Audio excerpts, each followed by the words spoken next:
Today is Monday, April 11th, and the time is 12:01 p.m. We're here for our weekly workshop, and the agenda today includes the code of conduct for students and adult students, the review of the school board attorney proposal, a review of the board self-evaluation instrument. Thank you, Mrs. Morgan and Cindy. Prioritize workshop topics and legal presentation on elected versus appointed superintendent. At this time, Dr. Savage, did you have anything you wanted to say? I just wanted to welcome the first presenter, which I know is the Code of Conduct. I know they've been engaged in a lot of work on this, so definitely excited to have you go through that topic. And then if I have other comments for other items, I'll certainly bring them up when we get to that piece. Thank you. Thank you. Okay, so.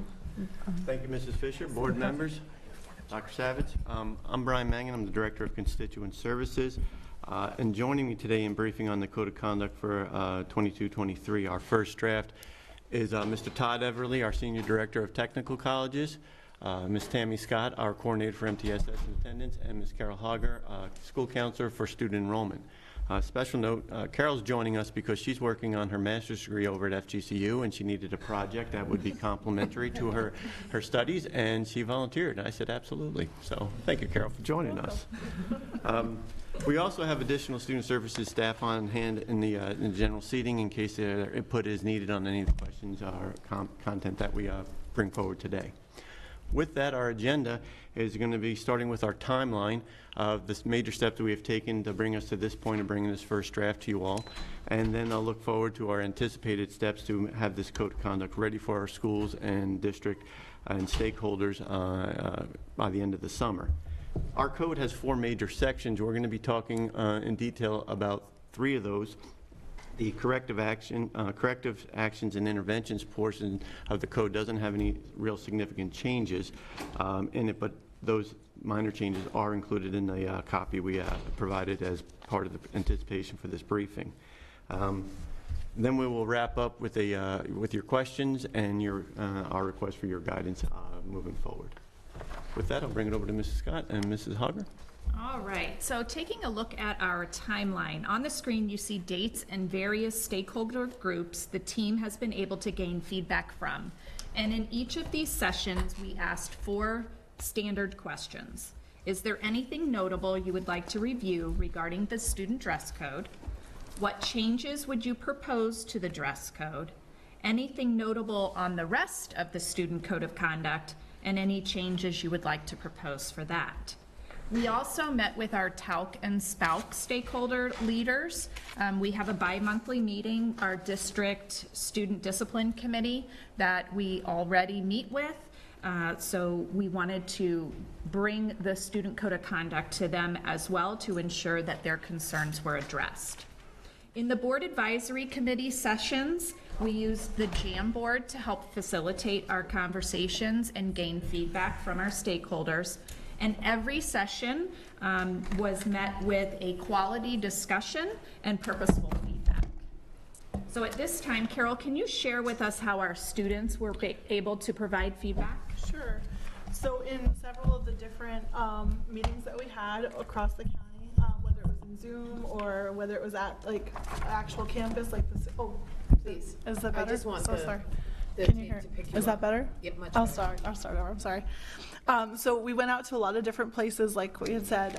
Success Academy was one of those locations where we got to sit with the students and talk with them and engage in conversation with them about the code of conduct, and the feedback that they gave us was helpful as well.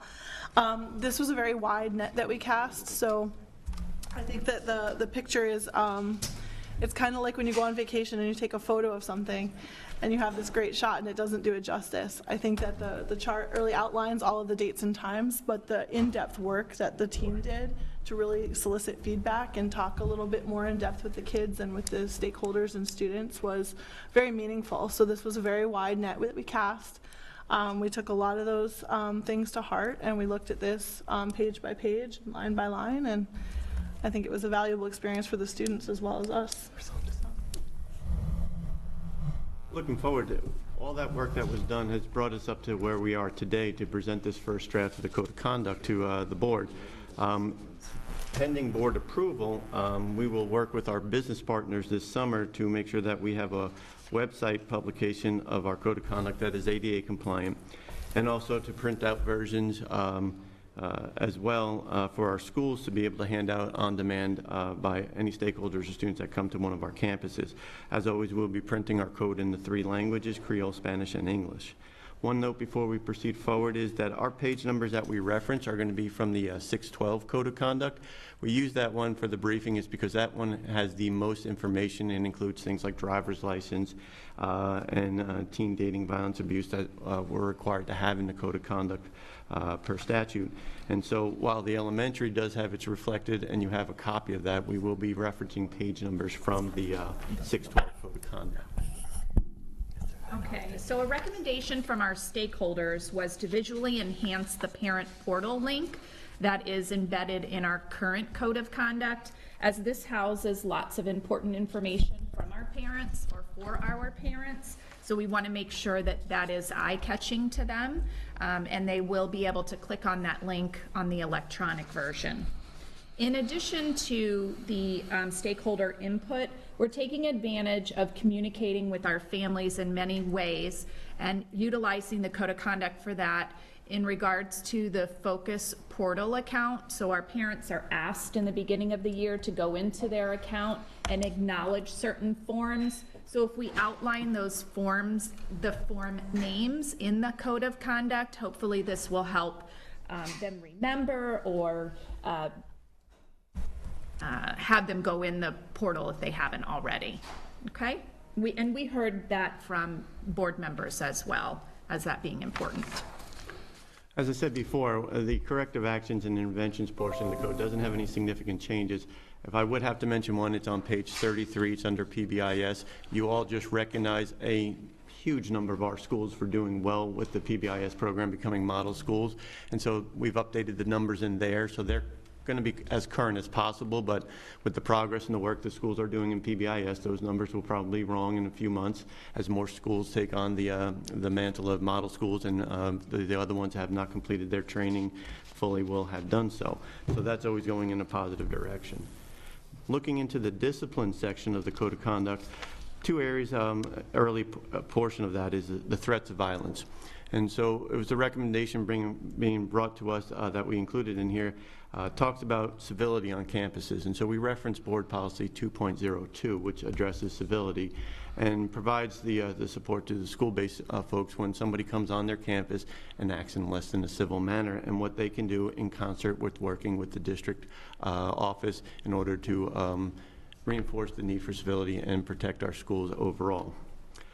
Last year during the legislative session, Senate Bill 590 came out and it had a lot of different things in it. One of it was a statement that encouraged schools or directed schools to work with our law enforcement partners in making recommendations to students who might have done something seriously wrong to have options other than arrest. We're not telling them that law enforcement partners that they cannot arrest. It's not our role, but we can recommend it, and that is part of the state legislative guideline.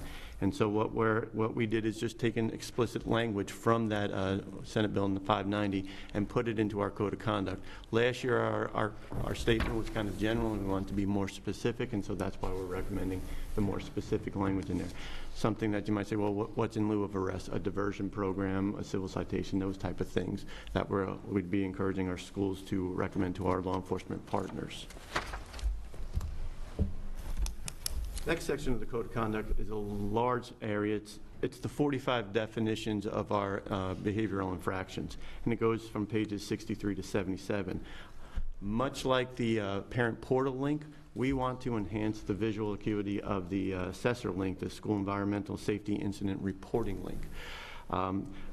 In talking with the Office of Safe Schools a couple of times this year, they liked and gave positive feedback that we keep that link to those definitions in our code, because our code becomes static, and our timeline for updating the Code of Conduct does not synchronize with the state's updating of definitions and things like that. So while we have the most up-to-date definitions here to you for you today. Come the summer, we might have something that changes, and so we're putting language in there saying that the state website supersedes what we have in here, and that you know, we have the most current. And gave you a couple examples on the side. Some of the definition changes are small or to expand. Other ones, you'll see a lot of red changes in there. So just wanted to point that out as well. As far as our local codes go, there are no significant changes to the local codes. However, electronic devices and telecommunication devices. You've all heard about the TikTok challenges. Specifically, it was asked if we would address TikTok in our code of conduct. Upon reflection, we thought social media is a better term because kids change apps quite often. And what might be TikTok today might not be their preferred platform going forward. So we're going to use social media and saying that is part of our addressing of electronic devices. There are other two were more from our school-based administration, horseplay and peer conflict. We treat that as a level 1 offense. However, they are requesting, and therefore we put the recommendation in there, that repeated infractions of this could be raised to a level 2 for the schools to have additional responses. Again, that's a recommendation that basing out of our feedback from our building level administrators. Okay, so embedded in the essential information section, there are several updates, but more enhancements. So this will be our 3rd year of our student code of conduct, where we have taken the book apart basically and completely revised it, and visually and even the content within the book. But in the last 2 updates, we have not done anything to the alcohol and tobacco tips for parents and teachers. So working with our school mental health, our school counseling and mental health department, the updates are reflective of the Mayo Clinic's information. In addition to that, we are visually enhancing our attendance page, which is near and dear to my heart, to improve the communication to all of our stakeholders about the importance of attendance and kind of tying them back to the statistical pieces. And of course, we will be implementing or inputting our new attendance logo, our visual piece, Attend Today, Achieve Tomorrow. And I just want a quick note while I have the opportunity to talk about it, but Q3, our students saw, or our schools saw, a 17.5% increase in the number of students coming to school. So chronically absent Q3 over Q2. So that is a huge improvement. But as we want to make sure that we're aligning all of our systems and communication tools together with that. And then the last one that I'm going to talk about is the bullying prevention tips. Working with the prevention team, they recommended some updates in regards to the language in the bullying prevention tips. So all of those are included today for you. So as far as changes go to the driver's license policies, we just reflected the code to be updated in alignment with state statute. So you can see that on page 95. The code now reflects those changes. And then with scholarships on page 99, the McKay and Gardner scholarships have been sunsetted. Things are changing up a little bit. And now the Family Empowerment Scholarship has expanded to include a lot of those services that will take care of those needs. So you can find those changes on page 99. Thank you, Carol. The last piece on there is in our glossary. The weapons definition, we wanted to make sure that was updated since we were updating the weapons definition from page 70. It's number 26 on the infraction list.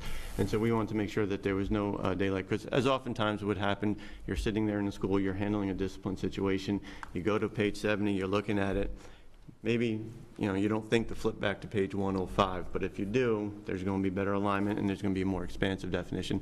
And it also keeps in with the statute 790, which covers the definition of weapons in the state of Florida. The dress code was a hot topic at the beginning of this school year. We had a couple of our students who had got active on change.org petitions and also had made some appearances on our local media outlets as well. Carol and I took the opportunity to go out back in September and meet with those students individually. And from there, that's why you had the information Tammy shared before, because that is one of the centerpieces that we brought to each of our presentations in the community. And many of you sitting around were in those presentations, and you were asked to look over our code of conduct. The district also received a letter from the ACLU in regards to dress codes. I believe that letter went to pretty much all school districts. I'm not 100% sure on that, but it seemed to be a form letter warning schools or giving schools a heads up that they need to address their dress code policies to make sure they're not sexist, discriminatory, along those lines. So that is why we put a lot of emphasis on that, along with our local students being active on it, communication from national organizations, and then the need to make sure that we're doing right by our students and our staff.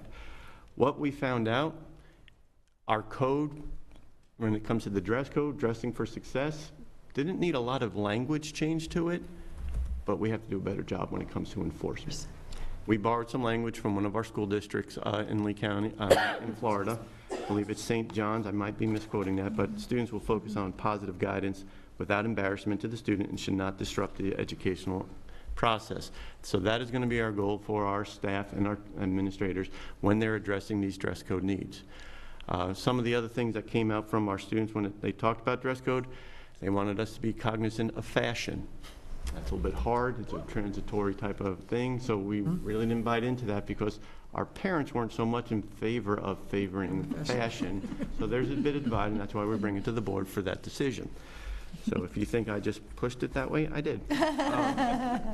However, enforcement will be addressed partly in training this summer with our deans and assistant principals, and again, when we have opportunities for our summer leadership institutes, if it's possible, or definitely our return to school, when we have the opportunity to sit down with those folks and reinforce how you address a student is important as what you're addressing the student about. Shoes was another thing. We had a very short, brief statement in there in regards to shoes.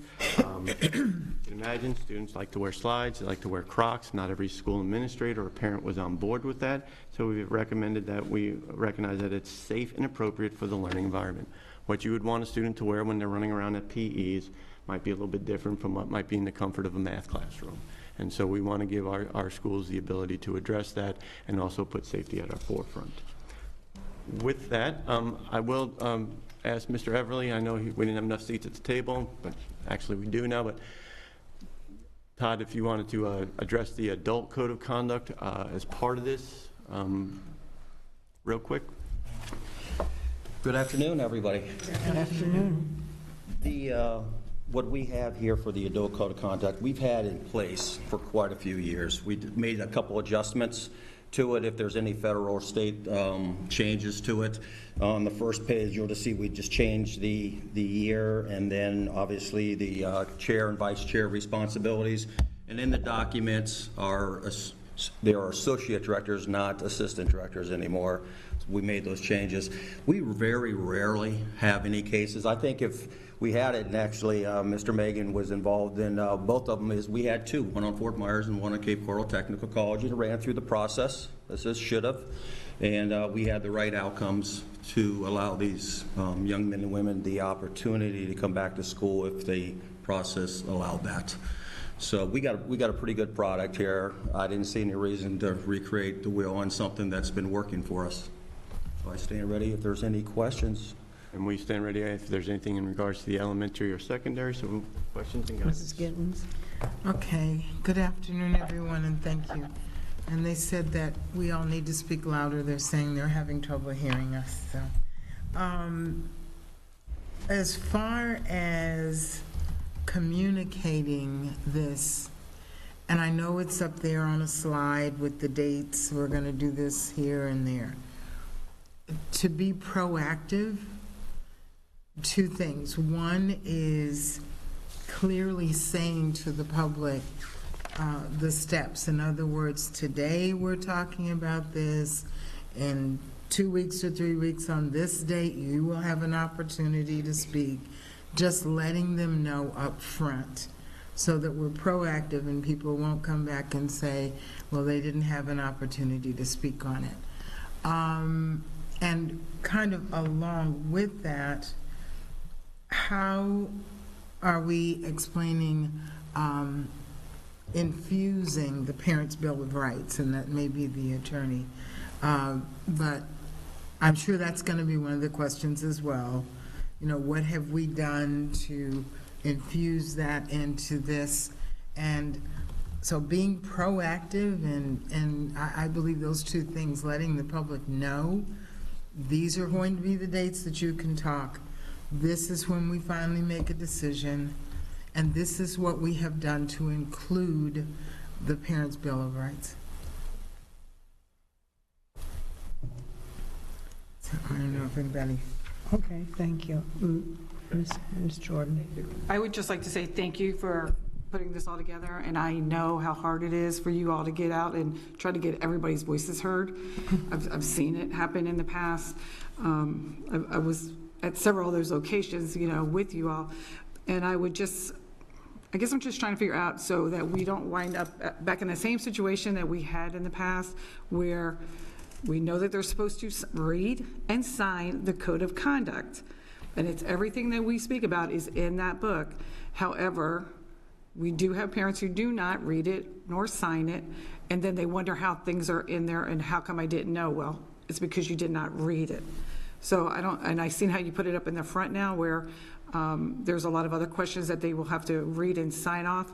So how can we, I guess, ensure that we get the most signatures, because to us, that's a benefit to us to have that. So if they come back, it's in their student file that you signed that you read it. Even if they had not read it, at least it's saying that they did sign it. And I just think that's a benefit it's a CYA for us. And thank you. Ms. Morgan? Yeah, my question is on page 9, where you have the information about student-related equity issues and employee-related equity issues. Student-related equity issues are handled by the Director of Positive Prevention. For employee-related equity issues, it has changed from the Coordinator of Equity and Civil Rights to the Assistant Board Attorney. So I am curious about, how the decision was made handling those two issues. As it stands right now, Mr. Hudak was in the position of the Office of Civil Rights, and that position, as far as I know, is not filled at this time. And speaking with different folks, Positive Prevention and our legal part of academic services, and then with Mr. Hudak, we made the recommendation that for the time being that his position would be the one that would address any equity issues for the staff. As far as it goes beyond that and hiring or staffing, I'm not able to speak to that at this time. Thank you. Ms. Patrica? Thank you. Yeah, I'm sorry. it's okay. Thank you. Good afternoon, and thank you. A couple questions for you. I share Ms. Jordan's concern about the signing. Not everybody sits their kids down every year and goes through the rules and reads it to them verbatim and quizzes them on their understanding, as I do.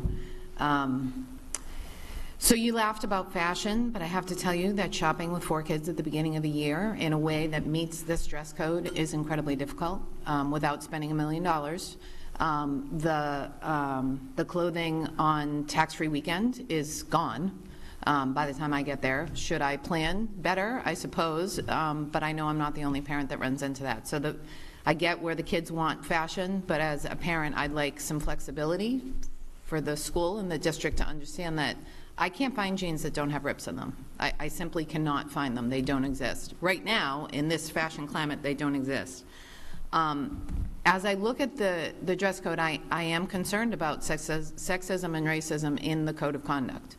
I am concerned that one principal might look at a student's hair color and determine that it's a significant distraction, yet it is a reflection of that student's racial background or ethnic background, and there is inherent discrimination on the basis of race and ethnicity, in my opinion, in those circumstances. So what are we doing in terms of training principals, and what are we doing in terms of uniformity of implementation or enforcement in our schools? Because, I have 4 kids in 3 different schools. Dress code is completely different for all of them. So are we doing anything in terms of uniformity? Well, the district dress code is the baseline of uniformity for it. And you're right, there is a lot of discretion given, and I do recall a question that you asked before in regards to where does this come from. So it's Florida Statute 1006.07. that addresses the need for a code of conduct and also talks about the dress code in there as well. Now, some parts of it will get real specific, like it'll address low-hanging pants and that sort of stuff. And other parts of it will say, you know, it's up to the school to maintain what is good, proper dress and hygiene. And so when we look back to our dress code in our opening statement that kind of introduces to all those bullet points, it does talk about the, you know, the dressing for success, the college and career emphasis that has been a mainstay for our code of conduct for a while.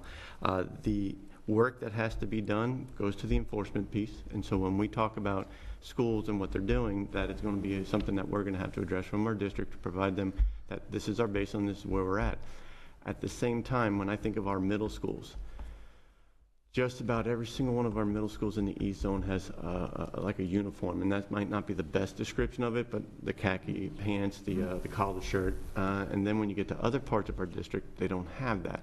So looking for a uniform standard, and we did hear that from our middle school administrators, that they would like a uniform one. But that has to come from the principal working with their community and their stakeholders in order to move to that type of thing. What we found is once they've moved to it, they're not willing to move off. And so those schools that have not moved to that, perhaps they are satisfied with their dress code and their students' presentation at school. But we have not seen in the last, this going on third year, where a school has sought to move to that type of dress code. Now, our elementary schools, a lot more of them have some type of standardized dress. Our high schools do not have any type of uniform thing with it. With that being said, yes, you are right. If we go to some of our art schools where some of our students are known to be expressive, and the principals realize that they're not going to get themselves worked up about hair color, and you might have another school that that has been a source of contention and issue for them, it will take a more firm line in regards to that. So yes, where a student goes does depend a little bit in regards to what this principal will allow inside there. The question of ripped jeans, you know, again, it talks about in here about having that, and some principals will sit there, something ripped below their knees is fine. Other ones will say, well, you know, if it's ripped but they can't see skin through it, they'll accept that. And other ones will sit there and say that that rippedness anywhere will not be acceptable. From there is the problem then that the parents face as fashion has become something of an issue there. You know, and so from the standpoint of looking at this here, the principal's judgments, the school's consistent approach, and the equal enforcement is going to be absolute key, and that's going to be upon us to make sure that the training and those things are addressed with our staff, especially our assistant principals and deans, because those are the ones that typically are the ones that are addressing the dress code once a teacher recognizes an issue or alerts them that they have a problem with that. But even with that, we're going to be looking for our teachers to do it in a manner that is positive, doesn't cause embarrassment, and minimizes the impact on the educational process. So the tank top thing in there, I mean, I see professional women wearing tank tops all day, every day in a professional environment. I'm not clear on why we would not be allowing our young girls or older girls to be wearing those in schools. And I am aware of instances where muscle shirts are okay on boys and tank tops are not okay on girls. I don't think that's appropriate. I don't think it's fair. I personally would never wear a tank top in a professional environment because my arms are flabby. But these girls do not have flabby arms, and they want to show off their arms or be comfortable in a hot summer day, or, you know, not even summer day, winter day in Florida. I'm not clear on why that's still in there. And I'm also not clear on why hair color is still in there. It is 2022, and nothing shocks me with regard to the color of someone's hair, because it's, I mean, gray with bright colors is like the new thing. People are actually dyeing their hair gray on purpose and then putting like bright colors in there. So those are two areas where I would have a hard time approving this dress code. Again, boots on the ground, kids in our schools, the things that I hear when they come home every day. Some kids are being picked on and other kids are not. I get you're saying that that's enforcement, but if we take away some of those places where we're giving discretion to decision makers just to be appropriate for modern times, I think we might be in better shape. My last set of questions is, can we shorten this? Are there things in here that are statutorily required? If not, can we separate out those parts that must be part of the code of conduct that has to be signed by parents, and then create a separate document for other things that are just informative for parents? I've gotten the feedback that this thing is way too long, and I will tell you at the beginning of the year, it does take hours to go through it. And this isn't the first time I've gone through it with my kids. So that's my last set of questions, please. Whatever the board would like to have, this is kind of our last stop on the input, and your guidance is going to hold sway. So if the board wants to do something about the tank tops or the hair color, we're more than happy to take that directive, develop that, and bring it back for, later on this month when we're scheduled to come back for the first reading at the Tuesday briefing. In regards to things that are required to be in there, yes, I could not.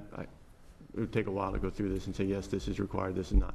But there are things in there that recommended in the past and was added to the code of conduct that if this was the board's desire to remove some things and create a separate document, that is something that we could work on.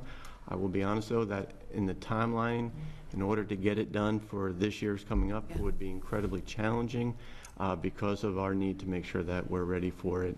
Website, ADA compliance, print version, that sort of stuff. But for a longer term project, yes, that is something we could look at and come back with a breakout, if you would, if that's what the board would like us to do. Okay, Ms. Vaughn and Ms.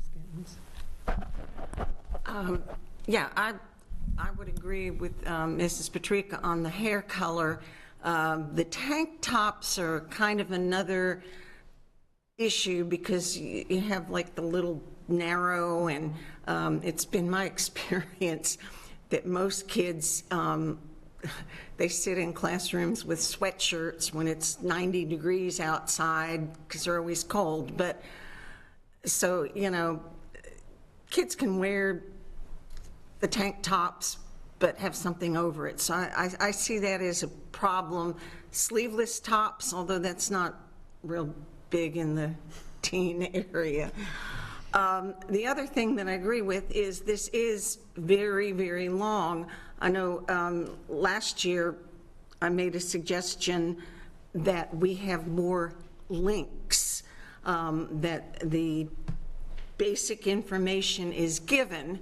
And, you know, like I haven't gone through tips, and I know this is still a draft, but, you know, some of the things like alcohol is forbidden and blah, blah, the rule, and then a link, tips for parents. I mean, there are a lot of things that don't have to be here to be part of the code of conduct.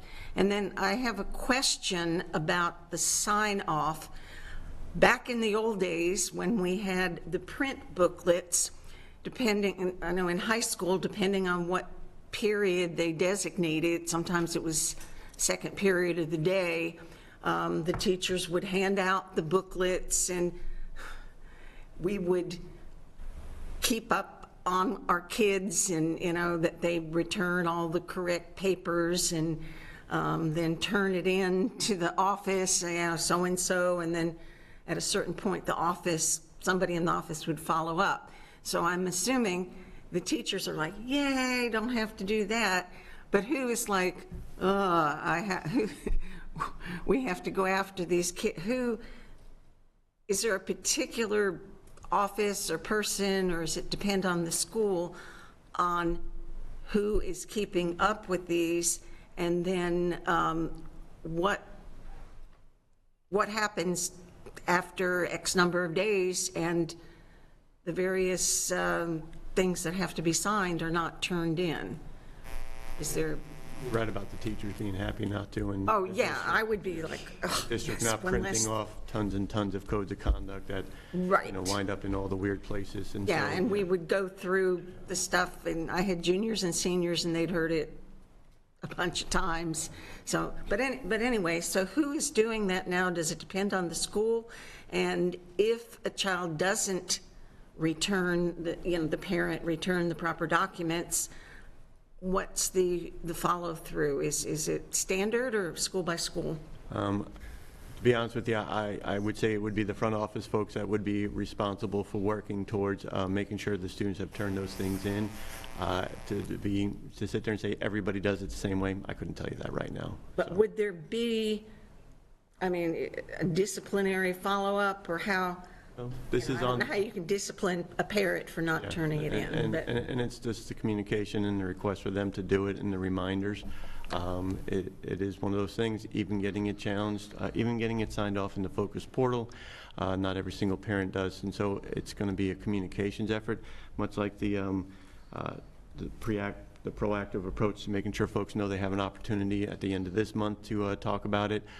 It'll be something that we'll have to work across district departments in order to communicate that we really need this. Because when you talk about emergency contact information, God forbid one time your kid is in school and you didn't do it that year and it's March, and how we're trying to get a hold of you or somebody that can make decisions. And even for teachers following up on Trying to get that school homework done. grades and that sort of thing. It's amazing when you start making those phone calls, how many this number is no longer in service. That is a very fluid thing. You yes. get, so. Yeah. And as we have our parents on the Focus portal, next year, their quarter report cards will be through the portal.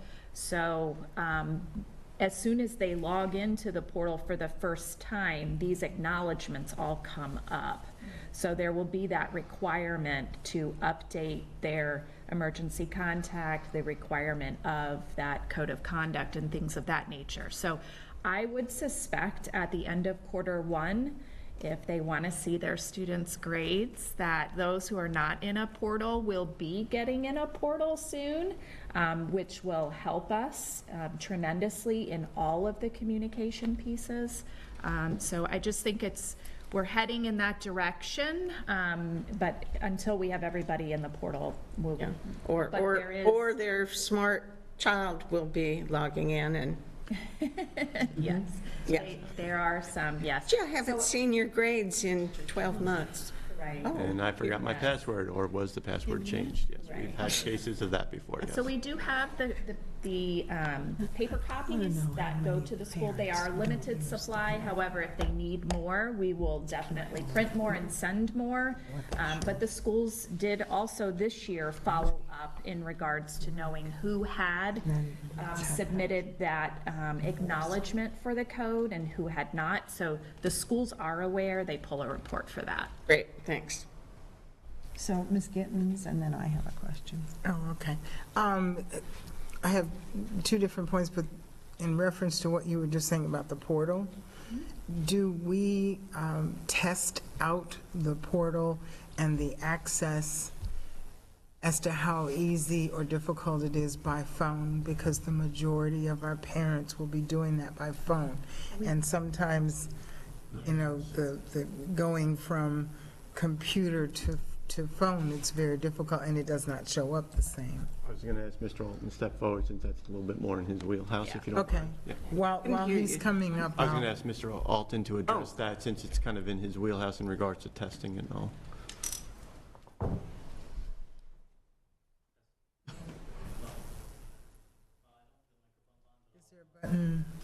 Yeah, test, okay, there we go. All right, so we do test, we have the Focus mobile app, which makes it a lot easier than browsing the web, doing it on the phone. So yes, there's a mobile interface for browsing in a web browser on your phone. Okay, awesome. Thank you for that answer. And my question earlier about the Parents' Bill of Rights, based on what happened with our last code of conduct, parents are going to be looking at links, portals, references, anything to click on. They want to know, where is that leading my child? So when I was asking about the Parent Bill of Rights, perhaps, and it may be a lot of work, but somehow referencing in a section, you know, part of the Parents' Bill of Rights. So as they're looking for it, they know, and I'm still saying for the sake of being, you know, getting out in front of this, because we know our parents are going to be saying, you're not following that. But if we can say, here's the Parents' Bill of Rights, on page this and this and this and this and this, you can find it. I get your point. Earlier this year, there was a lot of work done across many departments. I was fortunate to be part of it, where the website now goes by alphabet, and all these things are A, and that stuff is updating on a fairly regular basis. So that's why we wanted to make the link pop when you're in the electronic version of it, or even in the paper version of it if you want to hand type that in, depending. But that's agreement that, yeah, we need to make sure that when they go in there and they say, okay, here's that link, and it's, highlighted different color, whatever it is, and they click on it, it takes them to that, and they can look up whatever they would want to, whether it's something in dealing with athletics or, right to review curriculum, all that sort of stuff is in there. And so the major push was earlier this school year, and I'm sure it's one of those things that, will be incumbent upon us to keep updated, especially as the legislative session goes through and things are updated and changed again. And I did receive one question on page 2 about the paragraph entitled Responsive Services, and it says other risky behaviors. So the question was, what is that definition of other risky behavior? And you can get back to me later on that. Yeah. What page was that on? It says it's page 2 in the paragraph Responsive Services. And I just finally, listening to about like the clothing and the dress, it sounds like we're leaving ourselves open to each school having their own interpretation.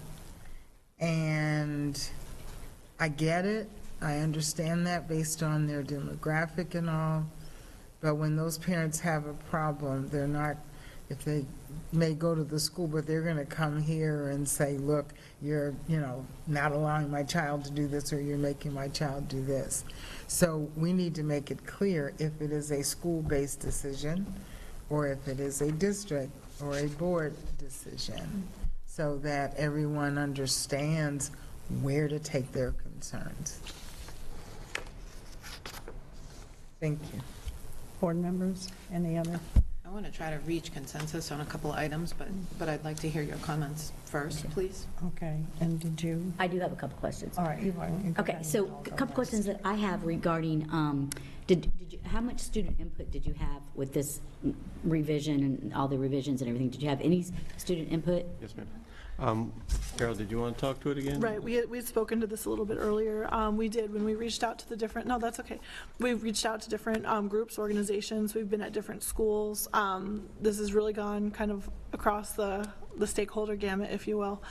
So yeah, student input was definitely solicited and taken into consideration along with all of the other stakeholders. We met with the individual students who early in the year had the change.org petitions out. So we did, myself and Ms. Hogger went to their schools and sat down with them. We did have the student advisory board that we presented to. We were over at Success Academy.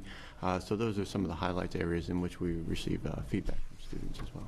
Because the dress code students really have a say. They actually would like to see it consistent throughout the district, but schools seem to have their own discretion on that, and that becomes a problem when all the students come back here and collaborate together. They find out that each schools are different, and actually the kids don't like it. I mean, they would prefer that they know that North Fort Myers is dressing the same way as South Fort Myers is dressing, but that doesn't seem to be the case.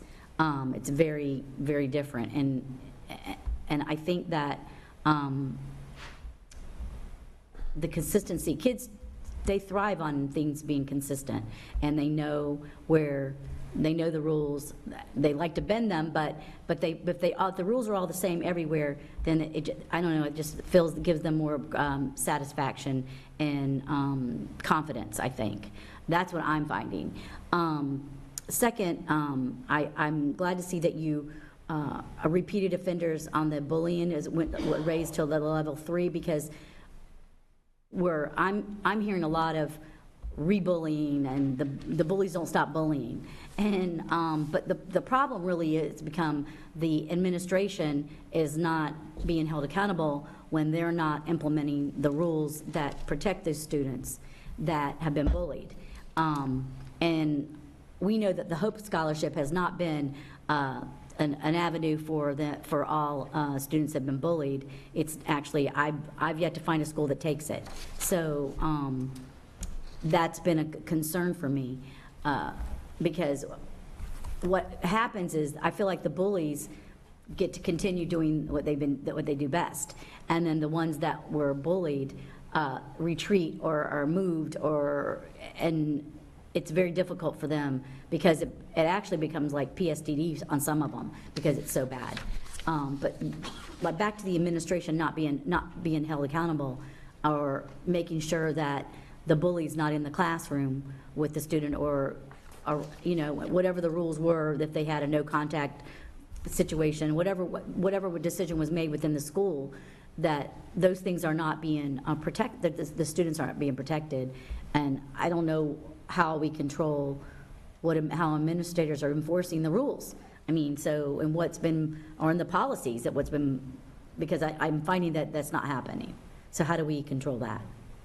Well, we start with the Jeffrey Johnson Stand Up for All Students Act, and we have that as the foundation of our response to bullying in the schools.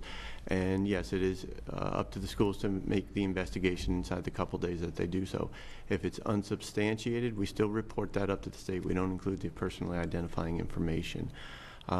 Whether a student is found to be bullied or not, whether it's substantiated or not, the person who is the victim, shall we say, whether it's is offered the Hope Scholarship. The Hope Scholarship, as far as private institutions or charter schools, that's a little bit beyond where we can say they have to take them, but if they want to move within the district, we accommodate that. And again, I know that has been brought up on a number of occasions. Well, if the bully's wrong, then why does the victim have to move? But that's how it is written, and that's what we provide them.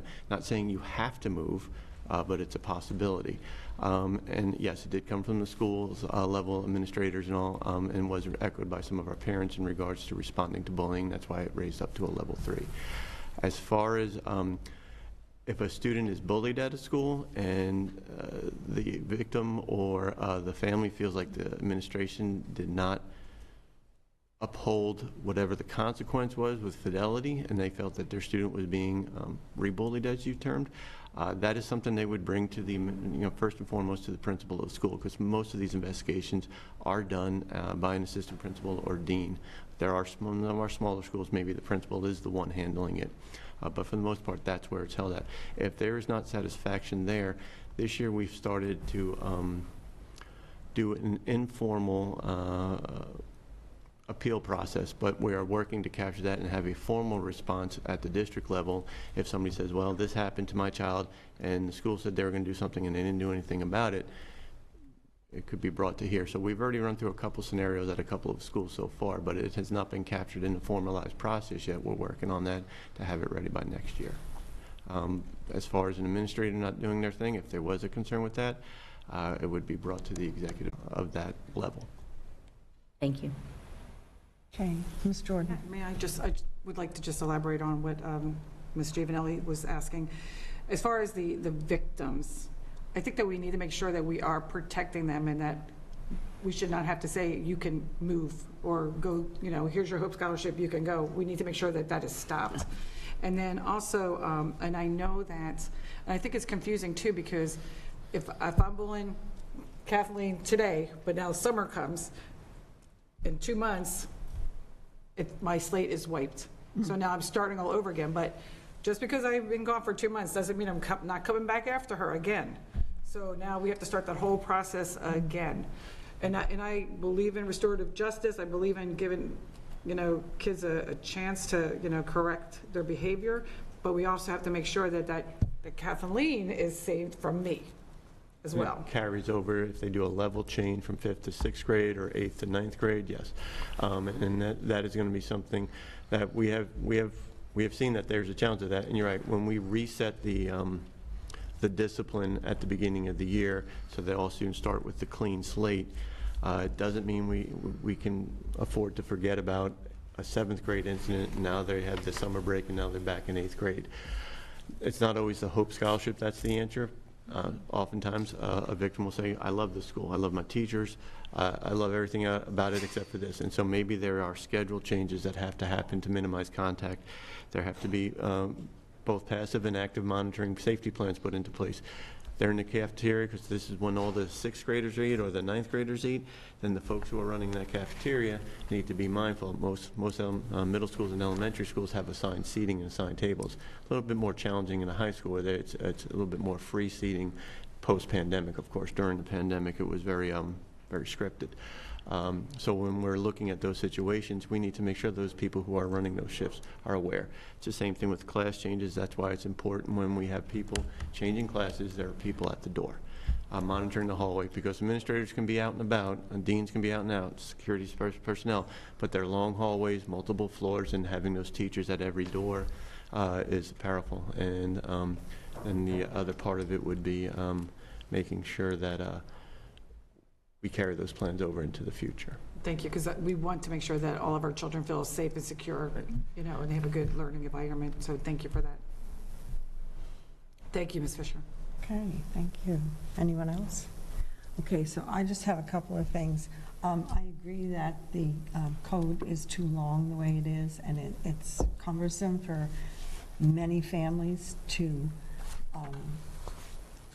to get through it. And I'd like to know, like, how many people don't respond to it? Like, what percentage of do you know that yet? Not off the top of my head. Okay. And then I'm hearing that the process, all this work goes into the code of conduct every year. And we're looking at some things in the code of conduct that probably are outdated. And like Ms. Patrica said, difficult to shop with kids for clothes who aren't in uniform, and high school's not, and they probably wouldn't vote to be. But I think that we need to have a way of determining if this is a district code of conduct, then it should be enforced the same way. And I think if we shorten it, if we take out some of the things that are problems, like ripped jeans and colored hair. I mean, some of our teachers have blue hair. The new helper at the foundation has bright blue hair. I mean, people on TV have, we have staff in the district here, so how does that work? I mean, we need to get it up to speed and up to date, really. And I think that, like with the bullying, the Jeffrey Johnston Stand Up for All Students Act doesn't say separate the people. It says intervene with the bully, because he's the one with the problem. And so I think that rather than just separating in the Hope Scholarship, which doesn't solve the problem for the victim often either, is that we need to make sure that we are employing interventions. And this puts a lot of work on our mental health staff at the schools, counselors, licensed mental health therapists, social workers, all tried, but this is a different day. We have a climate and a culture in this entire country that is different than when Dr. Carlin and I worked together many years ago, and we had at our school a peer mediation program. It worked great. And when people would get into some kind of a discussion or a disagreement, they'd have peer mediation. And we had very little recidivism, and every kid in the school wanted to be a peer mediator. We actually had a peace team, but this is a different day. That doesn't work anymore. And we have mobility. So people come and go. We have a big homeless population, so people are not accessible. Getting parents to sign a code of conduct in some situations is almost impossible.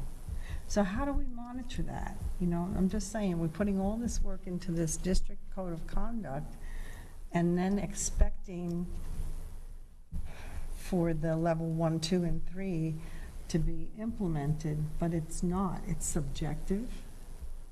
What's offensive to one person or disruptive to one person isn't mostly to the kids.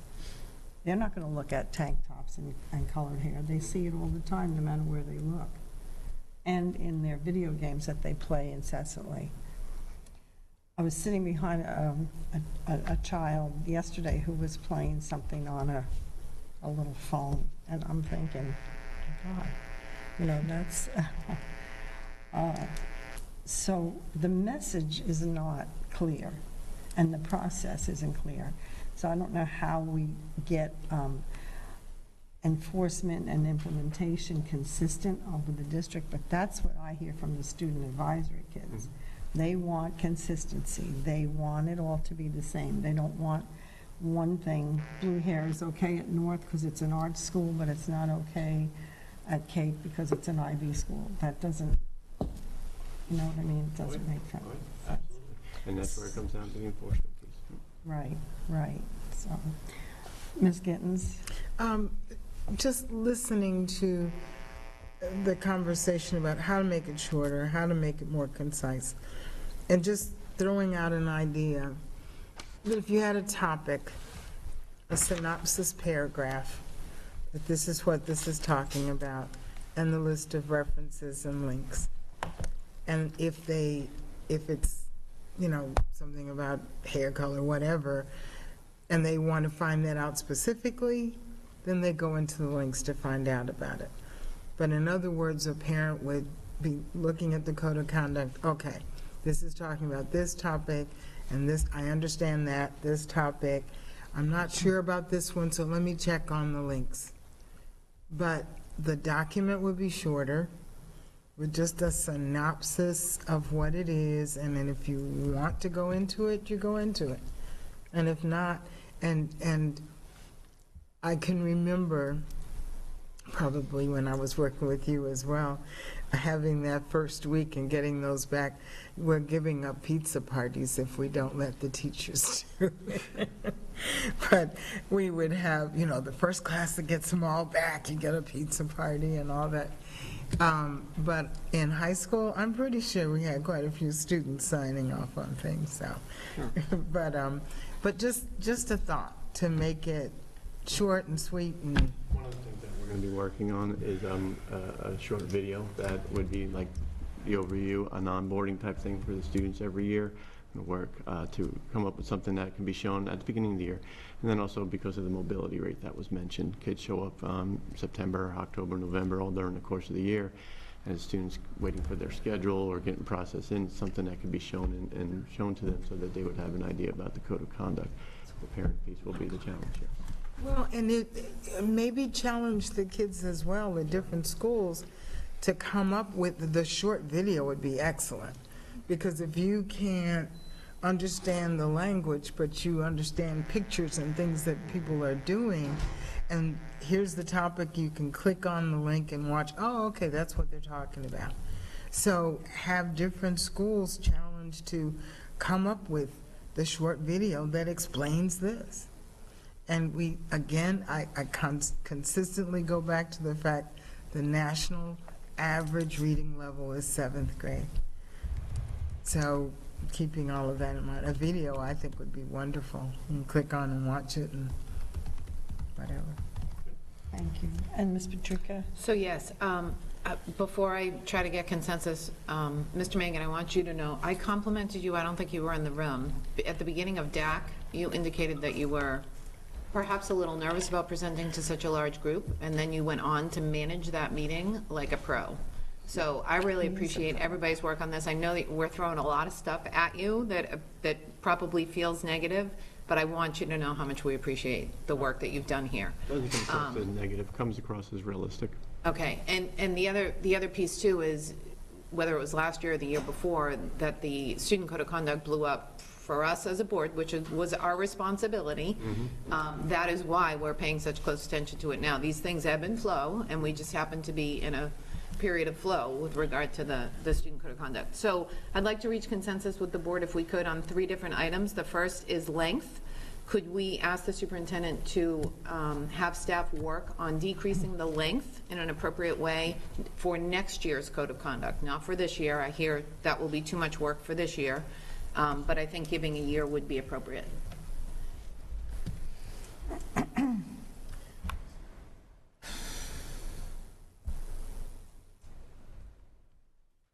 I guess. Well, I have a question. if you were to shorten it, what would we lose? That's my concern. There are some things in there that were recommended over the past several years to be put in there, but then there are some things by statute that we have to have in there. So I would start with that. This is have to because we're dictated to have it. This is what we've put in there, and be able to come to you all and say, this is what it would look like if we moved this out and we kept this. Now, of the things that we put in there that you think as this community and this board wants to keep in there, we would look to add back in. Be my initial thought, and I might be way overstating my role in this. Well, and I don't want to reinvent the wheel. That's my concern, because it's a lot of work. I don't know if there's a quick read and then the full detail, and not lose what you have. That goes to the link thing Mrs. Gittens was talking about. I think Thank you. but given the timeline, I think that's, and again, Dr. Savage, if I'm overstepping, tell me to shut up and I will. But that is something that, I think we can work on over the next year. Well, you mentioned there's statutory things and there's things that you've been told has to be in there.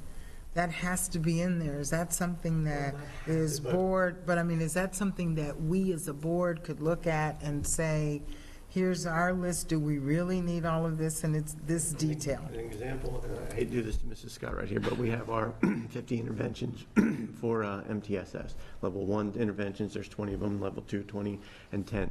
That is not something that's required to be in there, but that is something that if we moved out and said, shortened it up to the synopsis paragraph with a link, that we could have it in there, and that would bring the book down, but still provide the resources. Again, Who would make that decision? Would that be something we can vote on? the code of conduct is always the board. So what and just one thing, maybe if we knew which things we could, as a board, decide on to shorten, if you could give us that list, and then it's our job to say. Because there are certain stakeholder groups that have been very explicit in regards to our district not communicating effectively to our families, and that they requested certain things, and through, I know, my 5 years of being here, that's kind of the culmination of, and I get a lot of positive feedback because they, parents and other community stakeholders were unaware of a lot of different things. So I think that we could have conversations over the next several months to talk about why certain things are in the code and where they came from. I would just caution to think that they were just added just to add them. Dr. Savage? I just want, if I may, this is a really great conversation, and we're able to get pretty much the entire index for the code of conduct down to 2 pages, which I think is powerful. At the same time, as I go through each section of it as well, a lot of these, when you're in that school-based principal role, or even the district leadership role, you're often using those conversations with stakeholders that are impacted in a negative way. This is an educational tool. They may never have actually read it, even if they had signed off on it. So there is an aspect of, from a district liability standpoint also, that we've provided some level of notice to a lot of these areas, and unfortunately from a litigation standpoint, a lot of these things emerge because of litigation or because of challenges and so forth. So making sure that at least there's been glossaries, there's been a lot of these things that are more properly defined. And so what is explicit in the code versus what is a hyperlink that they may or may never choose to click on is definitely a substantive matter that we have to be very careful about. I think what I want to do is really around what Ms. Giddens has suggested, which I think is, there's a number of things we can do to provide context on this. One thing is we share what are the length of other code of conducts as we look to other districts that have a massive scale, that have to deliver so many varying stakeholder groups. What are some of the page number lengths of those pieces? What are sections that they either choose to include or omit?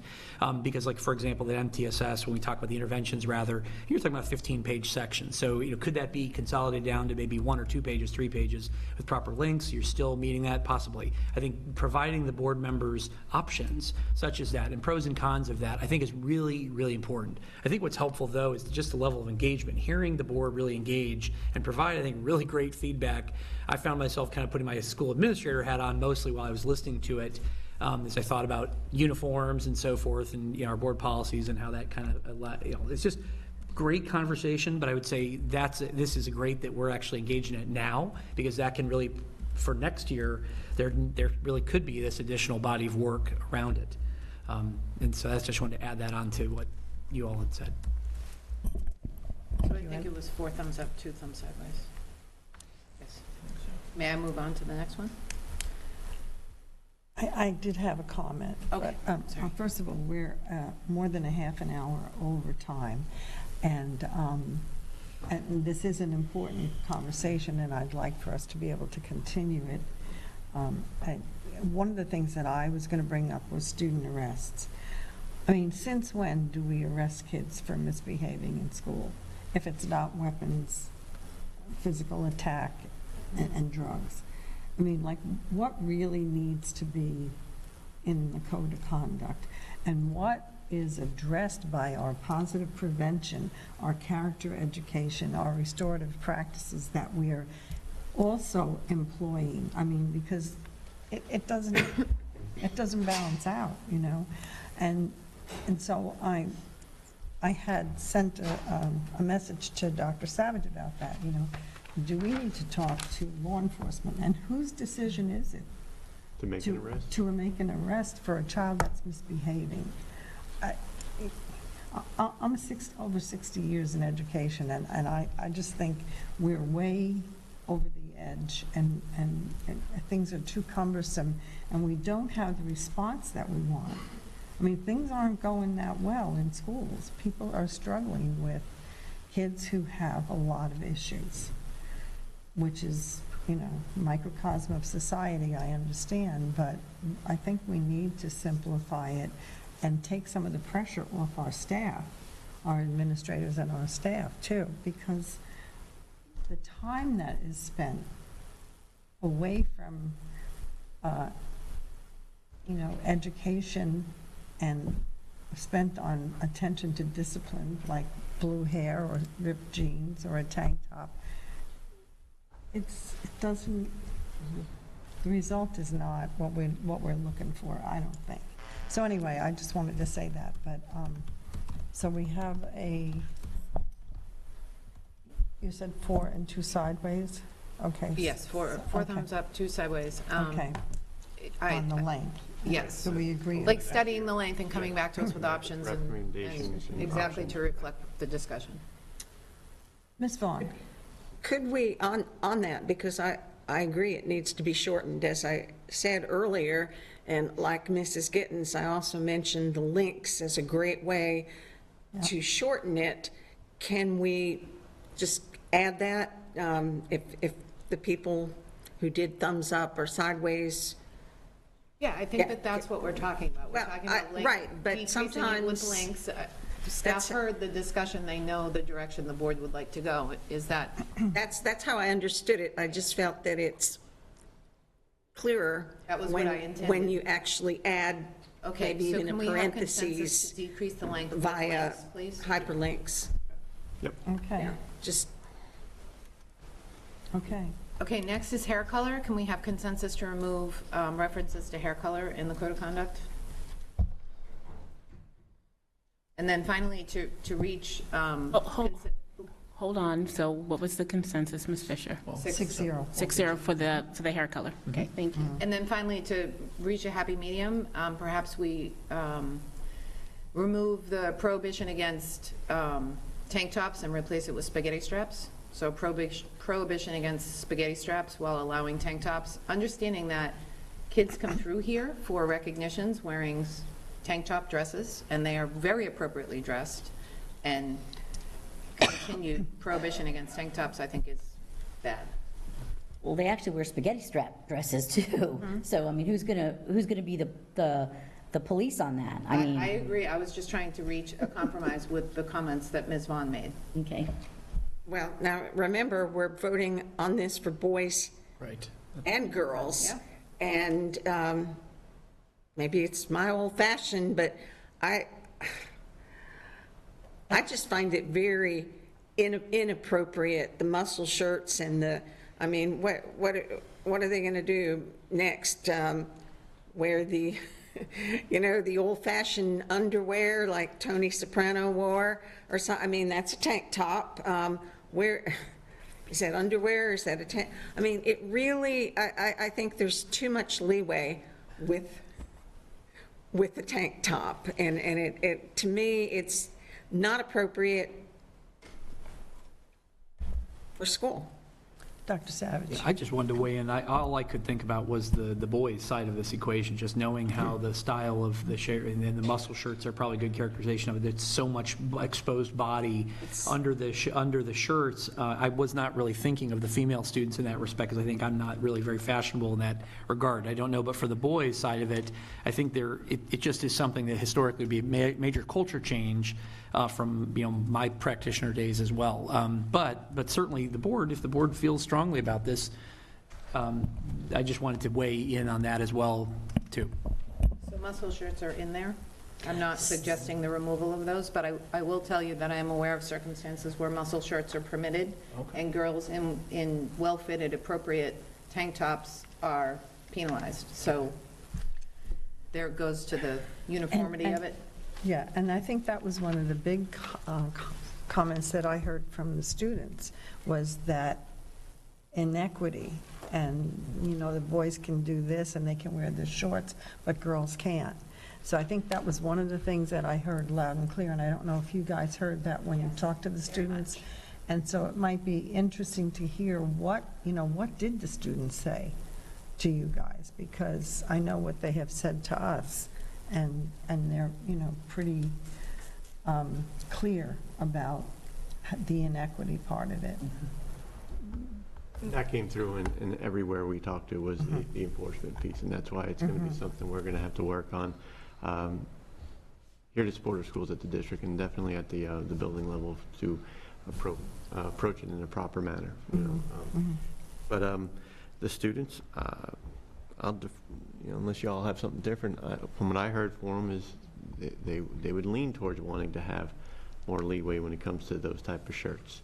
And some of the examples they would use is, I showed up and I wore something, as Mrs. G said, that very appropriate for the board room for a recognition, and then some boys walking around with a muscle shirt with everything exposed and nothing is said to them. And so that was some of the examples we got from some of our students in regards to that. So. Can I just say one thing? Yes, Ms. Vaughn. To me, and even listening at this conversation, still the bigger issue to me is the inequity of administrators, whether they are, from the old school or the new school, or they overlook it or whatever. To me, at this level, we need to make some type of ruling that gets individual schools out of deciding, well, I think that's okay, or I don't think that's okay. And to me, that's bigger than us sitting here saying, one thing or another. Right. Are we going to enforce it at the level of the schools? If we sit here and vote and say spaghetti straps are fine, and you get a principal that, from the old school that says, oh, that's, an abomination, how do we enforce that? I think it would go back to what Mrs. G said before in regards to if there's that inconsistent, it would be something that would have to bring first to the principal, and if that's where the source of the issue is, head to the executive directors then. Right, and it's very subjective. The looking at the kids in their dress code is very subjective, because, what I might not pay attention to, Dr. Savage might think, oh, this is totally inappropriate, time out, or change your clothes or something, but, Ms. Vaughn. Two things.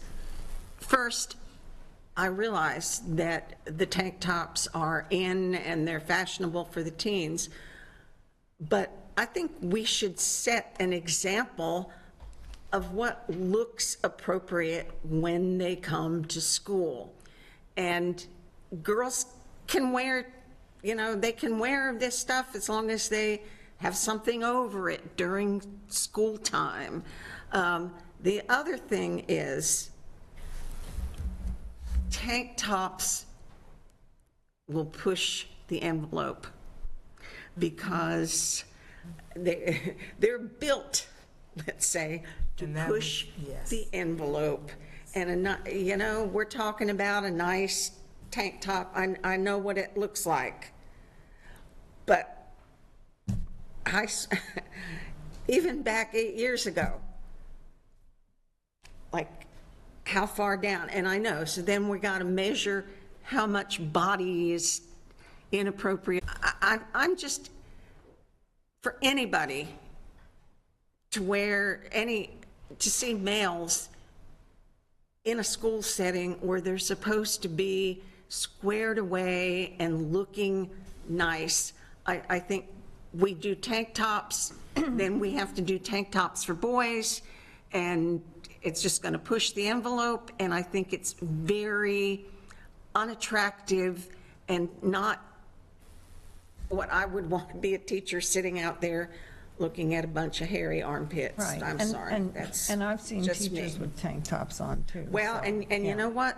Principals need to, there are things, I've been in schools where I've seen some cute, thin little APs or even principals wearing mini skirts that are just, somebody has to say, okay, I realize we're in the 21st century. Hey, I lived through mini skirts and was actually criticized my first year of teaching for skirts above the knee, woo. And, you know, what's good for the kids is good for the teachers too. And we have Well, the teachers are the admin and setters of the teachers example. that are inappropriately dressed. And I think we need to, you know, what they wear on their own time, that's fine. And if they want to wear shirts like that to school, that's fine. Bring a hoodie or what, you know, bring a sweater, a No jacket. hoodies. Not a hoodie. Can they not wear hoodies if they don't put them on their head? No. That's always the thing. Some schools will let them wear a sweatshirt, and they tell them. Well, then, is that in the, And then the kids, yeah, we do address the hooded sweatshirts. And then they put the hood up. And then the school's like, we tell them to take it down, and then the kid walks down the hallway and puts it back I know, up. my grandson, who's a freshman, it's like a bunch of pictures from a mini vacation, and every single one, almost every one, he had the ugly hood up, and I'm like, ugh. You're talking about adolescents. I who know, are no, I hear you, conscious of their bodies and but need security. I draw the line with, for the reasons I just said, that we need to establish some, you know, in polite society, what do you do? And I'm sorry if there are teachers and administrators that don't know what is proper in polite society. Maybe somebody needs to take them aside and say, don't do that. Yeah. I think there's a lot of variables. Ms. Patrica, do you want to finish? Yeah, just to Yes. close this out, and I think I know where it's going to go, but just to close it out, thumbs up to remove reference to penalizing tank tops for board consensus. Can you state that more clearly? As to Can we what we're- remove a prohibition against tank tops in the student code of conduct? Thumbs up, down, sideways. Same thing, I don't, there's a, So that failed. So, Madam Chair, 5-0. The consensus was Was actually 1-4, one, 1-5. Thank And you. if I may, through the chair, just say one thing. The thing that pops in my mind about that is, Ms. Vaughn opens was up a hitting can, on so- it with the size and body type. And we're going to have some parent at the microphone saying, you know, that their child was sent home, their size, 16, and the size 6 child had on the same thing, and it wasn't an issue. So proactive, just saying. Ms. Dupree Bruno. Just for clarification, because I did hear a board member refer to this as a vote, I just want to make sure that it's clear. This is not a vote. We only take votes at action meetings. This is just a consensus pursuant to Florida Statute 286.011 and Board Policy 1.11. So I want to make sure that's very clear so nobody says that we took a vote during a workshop. No vote, consensus only. Okay, so then we will see you on the 20th for the briefing. Or the 26th, I think, for the briefing. We'll have Oh. it submitted by the 20th, so you have time to Oh, review it. okay. Thank you very much. Thank you Sorry very about the long much. hold. Thank you, Mr. Everly. We kept you, you keep us. Yes, thank you.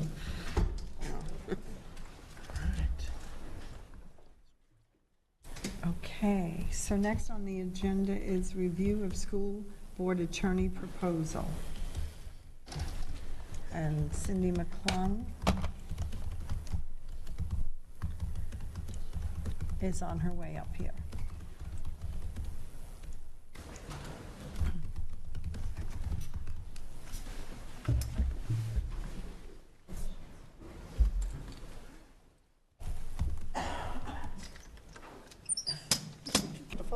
Mr. McClung, do you have a tank top on? Do you have a tank top on? I do, but it's covered. That's all right, to the principal's office. That doesn't look like a tank top. It's appropriate. To the principal's office for you. Yeah. All right. Well, moving on from Code of Conduct. It's nice to see everyone this afternoon. Glad to be here. We have... We're running late. Okay, thank you. Thank you. So our first discussion today is around the board attorney's future contract and any goals related to that contract. So I believe the first item we need to discuss, length of the contract. At our last meeting, there was a recommendation for a one-year contract, so I'll open discussion around that recommendation. Ms. Gittens. Ms. Gittens? In thinking about it and looking at it and looking at where we are as a district right now, in the process of getting a new superintendent in another, 8 months or so, or 6 months or so, we're looking at a referendum to have or not to have an elected superintendent, to have a party-specific board members. There's just a lot that in the next 2 years, this year and next year, that will be kind of up in the air. Based on all that, I don't think that we need to look at any changes in those two. I mean, we got enough on our plate to deal with. I mean, so my recommendation is, and after the discussion, the process that we talked about was going to be a year and a half anyway, between the way it was written out. It was a year and a half. Yeah, it was 6 months for something and a year for something else, so it turned out to be a year and a half. So based on the climate and temperature of political and all that right now, I would say let's just leave it for the 2 years and, move forward. And I would say the caveat would be, we all submitted what we think issues are and ways for improvement, and it was discussed, how that would go about. So I think for the sake of the district and the time that we would spend otherwise, that we just do for the 2 years. Thank you, Ms. Gittens. Other comments? Ms. Morgan? Yeah, so I would say for exactly the same reasons, I would go for the shorter contract. We have a new superintendent in terms of what that superintendent expects with respect to a legal department may change. We'll have potentially a new board with a new board majority that will want some authority when it comes to senior leaders, the direct reports in the district. So, and I think it may have been misunderstood what I said at the last meeting.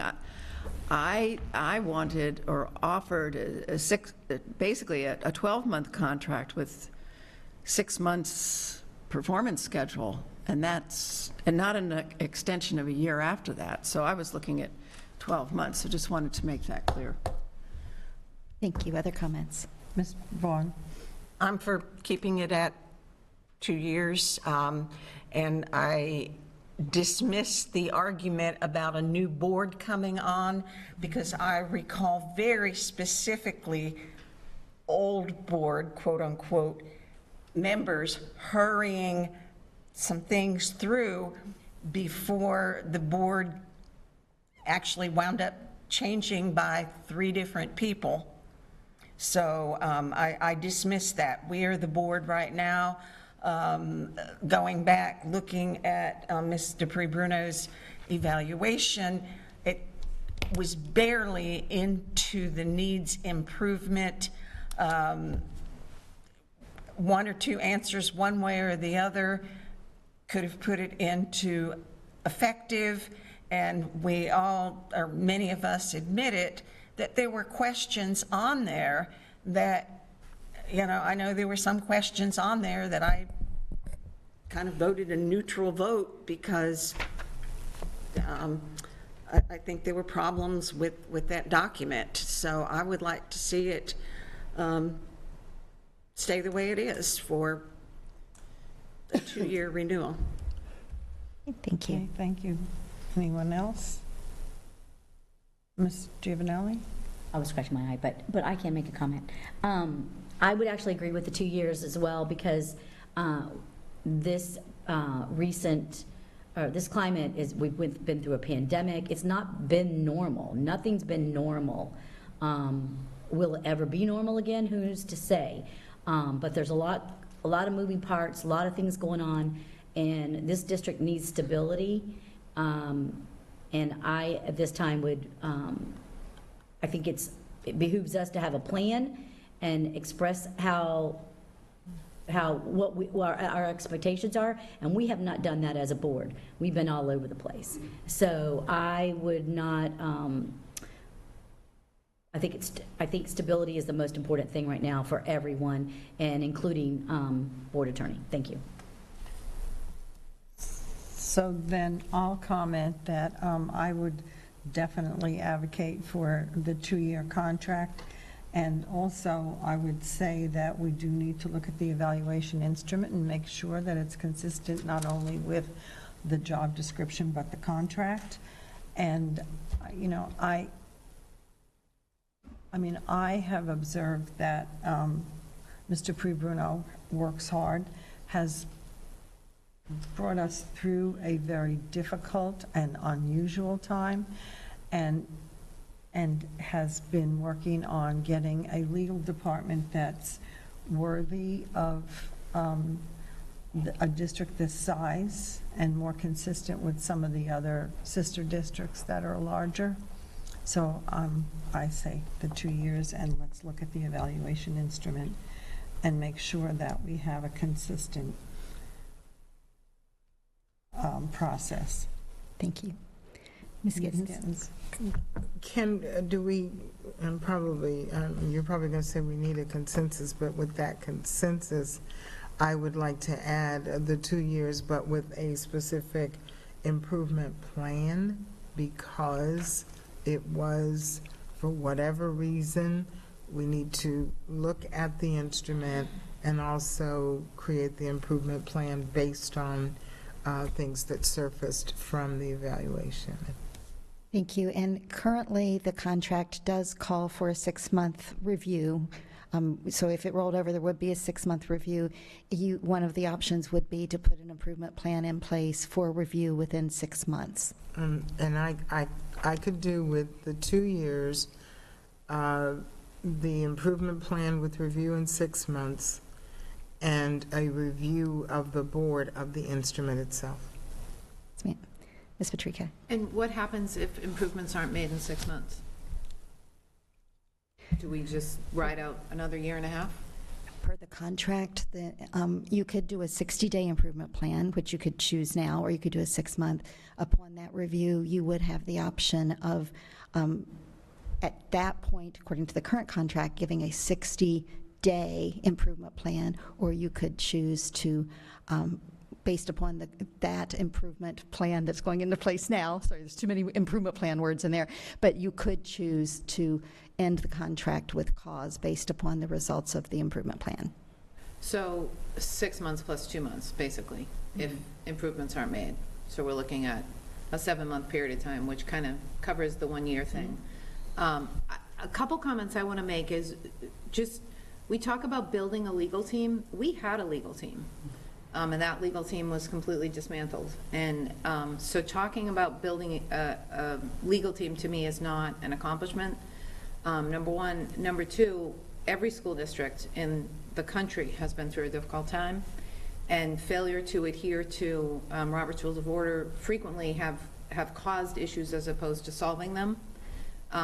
So that's my 2 cents. I definitely want to see an improvement plan put in place, understanding that, you know, there is potential here for not continuing if those specific items are not addressed quickly and appropriately in accordance with the board's specified criteria. Well, and the other option would be that you could agree to continue the 2-year contract with the stipulation that improvement is shown within 6 months, since this would be the improvement plan that would be going in place, but that would require board agreement. Okay, Ms. Vaughn, and then... Yeah, I kind of like to question the idea that we had a legal team. What I remember since I've been on this board is Mr. Brian Williams, who moved from this district when we had an evaluation very, very specifically here to all of us sitting on the board, showed that he was not a team player, and that he, you know, he showed some petty jealousies, and he also, I think he stacked the deck at that time. And I've seen, I haven't seen any, how shall I put it, any true, since I have been on the board, I have seen no true working together as a team between the board attorney and the staff attorney. This effort by Ms. Dupree Bruno is the first that I've seen an effort. Now, I'm not so sure that one of the team members isn't following the school of Mr. Brian Williams in trying to subvert things. So where does the subversion, where does it lie? And perhaps one board, perhaps one team member is soliciting the support of a couple board members, which I find very unprofessional. And I, for one, never really did see teamwork on those sides. And I think that the effort that's happening right now is one to actually have each of the attorneys have his or her specific areas that they deal with, and that they do work together as a team. I know they're meeting together as a team. This is the culture that Mrs. Dupree Bruno is working against, because I don't know what it was like 4 years ago, but it certainly hasn't been there. It wasn't here when I came on the board. And I think if we truly want a team, we need to give this a chance, and that the people who are in that team also need to be cooperative instead of putting up roadblocks and emailing the board about issues with contracts, which I find unprofessional. Mrs. Morgan. Yeah, we allocated 20 minutes for this discussion. We're already an hour and a half. We allocated 20 minutes for this discussion. We're already way behind. I don't think we need to go over past history. The question is, what do we expect going forward? We need a plan. We have an expectation. I believe we have a needs improvement. We need to set 6-month goals for the board attorney. The board attorney will have ample time to show the strengths of the group that she has put together in that time, and I think we will have the discussion then. I just don't want to go into... May I call for the vote again, please? Madam Chair? Yes, I just have a comment. Oh. Okay, so I agree. If the consensus is that we need an improvement plan, we need to identify the items for the improvement plan as a board and get that going. Thank you. Could we get consensus around the length of the contract and that, and then we'll move forward with a plan? Thank you. Right, so then, I think, Ms. Morgan, you said you wanted the contract to be 1 year with a 6-month improvement plan? Yes, but what I'm hearing is that the board wants to roll over the plan with a 6-month improvement plan, and then, as Ms. Patrica said, we would have, then if that does not work, we would have a 60-day extension with an option. So, yeah, that's, I'm, Well, that's Madam where I Chair, am. I had brought forth a vote for Yes. consensus, so Yes. if we're going to change it. Will you repeat it, and then we will have consensus? I apologize. That's all right. I didn't know if we were changing it. My suggestion was a 2-year contract with a 6-month improvement plan and a review of the instrument as it is stated now, and all the details that can go along with Okay. that. Yeah. There's no statement in there about what happens at the end of 6 months, so that would have to be included in the consensus. I think order it's for me in to the be able to vote. contract, didn't Ms. But we McCall have say? She mentioned She gave that. us 2 options. So there, the current contract gives an option, and let me pull it up just to be sure, because I don't want to tell you something and then go back and change it. So let me just be sure that we have. Well, can't we just say, for sake of time, with a 6-month improvement plan as per the contract verbiage? Because if it's in there already, It's right here. So we can look at that verbiage just to be sure that we're looking at it properly.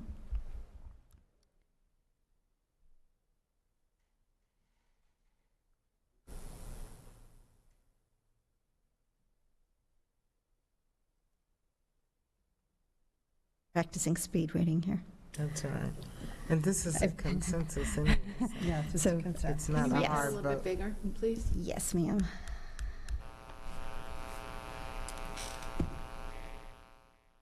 Okay. This is the piece about the evaluation. In the event the majority of board members determine that the performance of Dupree Bruno is unsatisfactory in any respect, the board shall provide Dupree Bruno in writing with specific instances of unsatisfactory performance described in detail.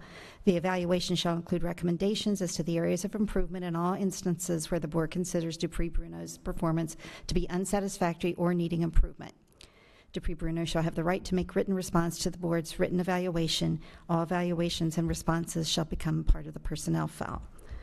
So the improvement plan that we're starting today meets that piece.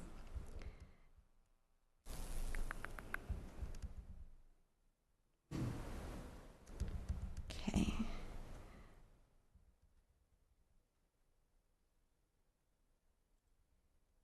I'm looking for termination. Go up, You just passed go it. up. You just passed 60 days Thank you. before paragraph C. It might not be the paragraph, but This is upon the request of my bad. the attorney. That's fine. It's hard to speed read, especially when it keeps moving, right?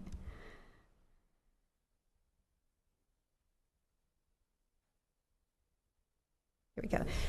The determination by a supermajority of the board members that Dupree Bruno lacks the competency necessary to perform the duties set forth herein and is reasonably required to be a school board attorney. After Dupree Bruno has received a 60-day written notice following a formal vote of supermajority of the board members, Dupree Bruno shall have 60 days to correct any alleged competency concerns. I'm not comfortable with a supermajority. I'm not comfortable with that. I'm not clear on why we would have a supermajority in there. We don't have supermajority for But any of that's our. in the final That's in the action vote. contract.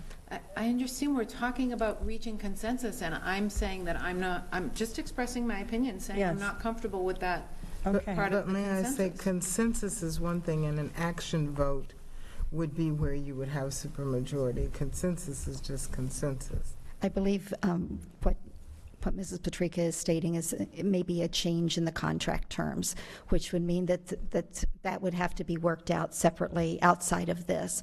What we could do at this point is go ahead and develop the improvement plan, and then based upon contract negotiations, that's where it would be decided what would happen at the end of that 6-month period of the improvement plan that was put in place today.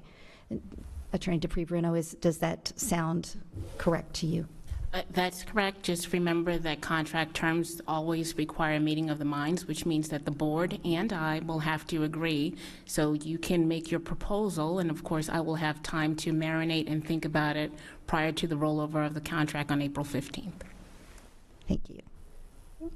Right. Okay, so we'll take consensus now on extending the contract for 2 years with a 6-month improvement plan. And the review of the instrument. And the review of the evaluation instrument. Okay.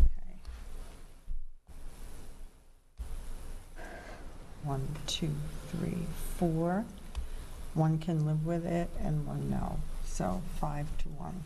Are you going to ask me what you need to do to get me on board? I will ask you, what do you need to do? I need to reopen paragraph 3 up there to remove the supermajority. Okay. And then for me, that will be non-negotiable. So that's not a I can't negotiable support that contract. term for me. There is no other employee of the board that We requires a already supermajority. approved that contract. I'm sorry? I said we already approved that I contract. understand, Okay. and we're talking about adding something new, and I'm saying I'm having a hard time with that. Okay. This contract does end if the board, unless the board chooses to let it roll over with no changes. So I believe Ms. Patrica is asking to reopen the contract, and Mr. Bruno is saying that she has some time to think about whether to agree to that or not. But Correct. the consensus was 5 anyway, so does it not pass as the consensus? The consensus, yes, the consensus passed. So at this point, I'll go ahead and I will open up a Word document to look at an improvement plan.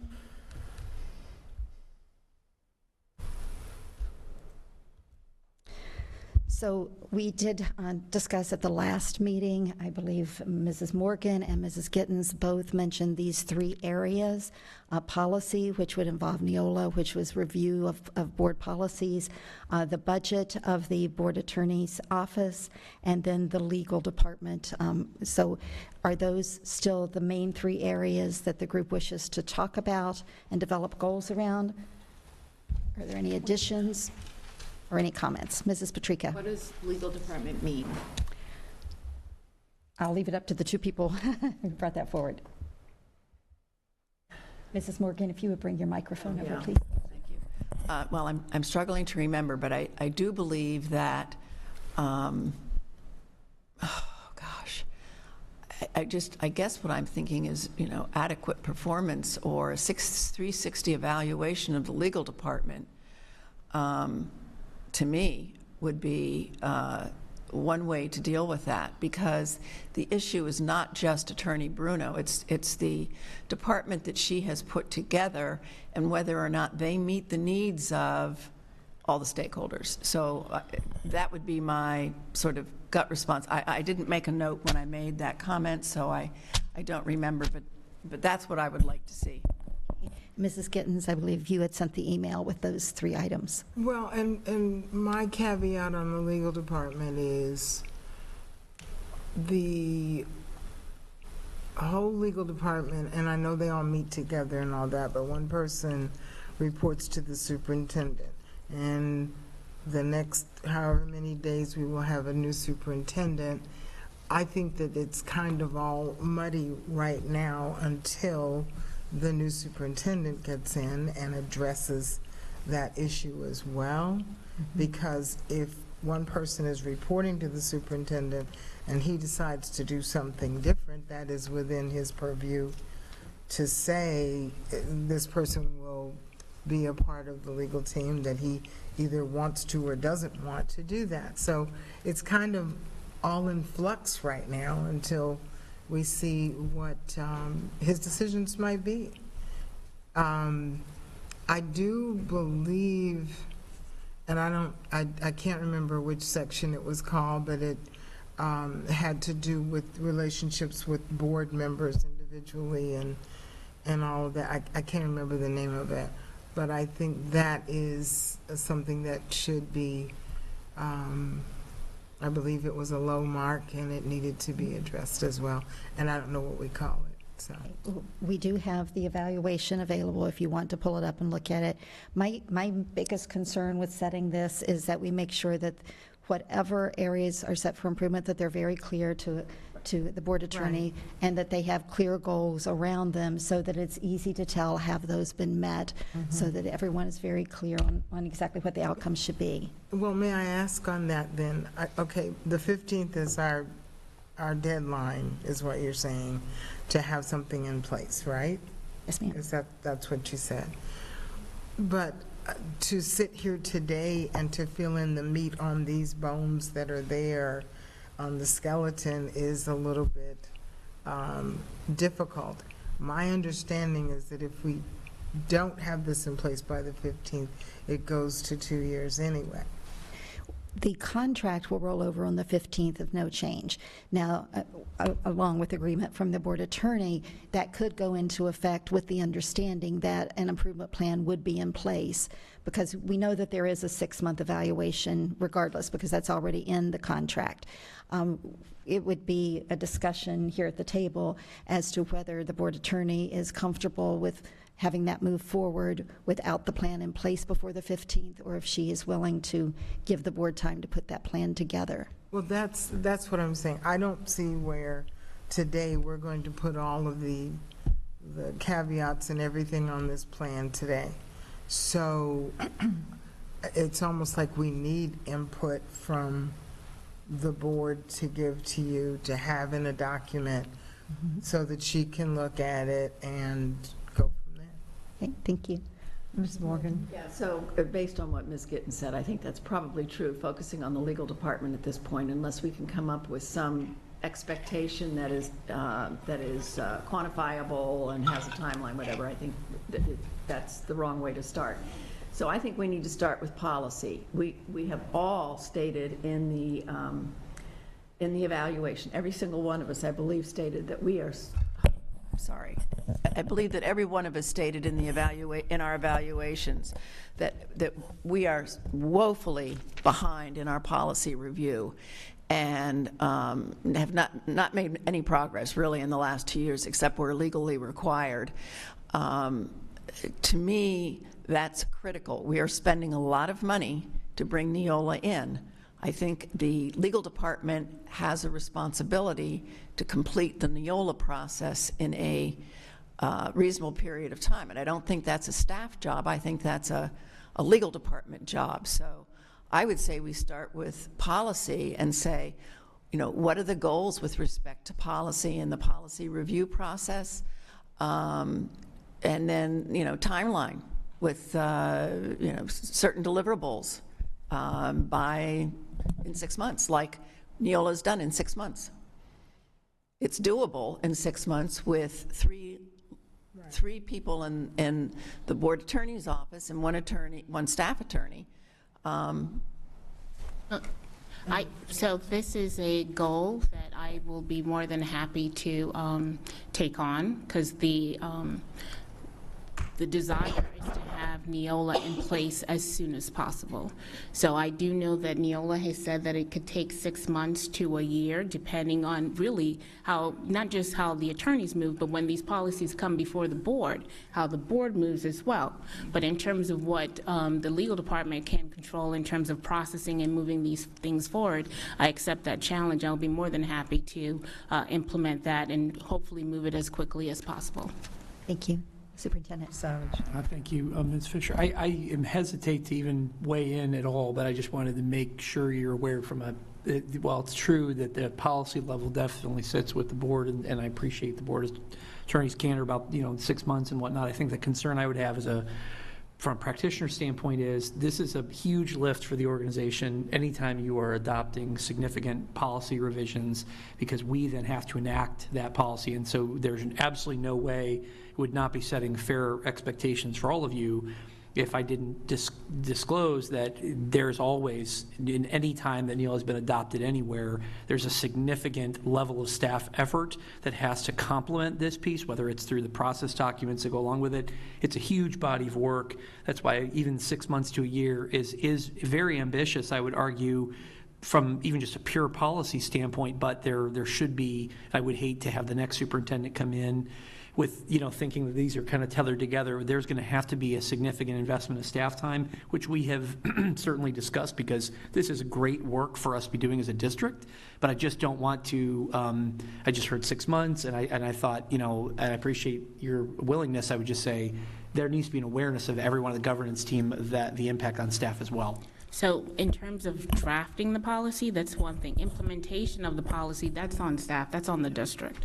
So creating the policies, we can certainly move those policies along, bring it to the board have the discussions, have the votes. In terms of implementation, that goes right back to the district to make sure that it happens to the administration. Okay. Yeah. Mrs. Morgan? No, Attorney Dupree-Bruno said they can do it, so. Could I Not just talking ask about the. Ms. Vaughn? just a quick follow-up? Does Neola also provide process documents to go, because Dr. Savage just mentioned that. Don't they provide that?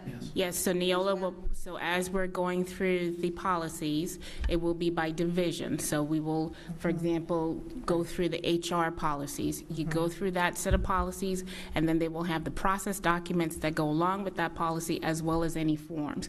The implementation of the staff to implement the policy and the process document, that's out of legal's hands. Legal is only drafting and leading the way for the policies to come to the board, for the board to vote on. That's what we are doing. Right. Okay, Mrs. Gittens? The more I keep staring at those three things, the policy, we've kind of run that through the ringer and said it is what it is. The budget is done. It's on paper. It's a matter of whether, we're not hiring anybody else. She's not doing anything else. The legal department is pretty much, for the most part, set, except for one, and that's the staff attorney. So I don't see how those could be our main goal areas for the 6-month period.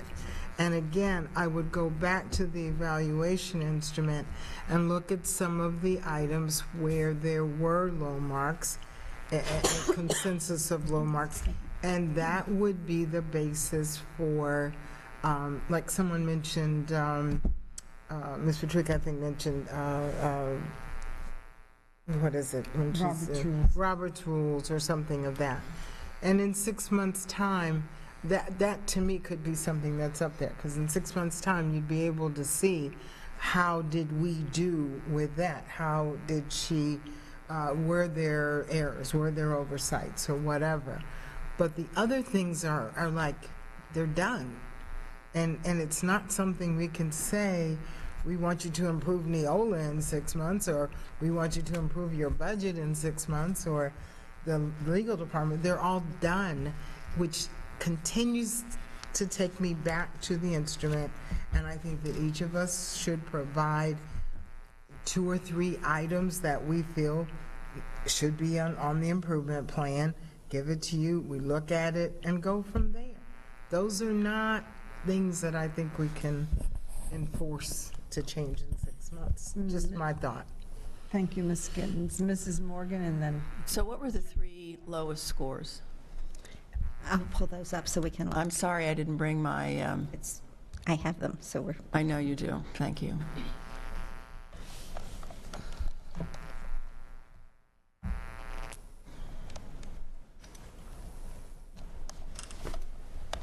No, I'm trying to find it.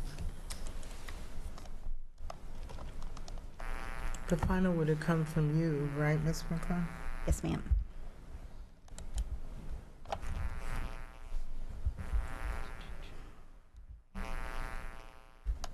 Well, it says it's theirs, but it's not showing up.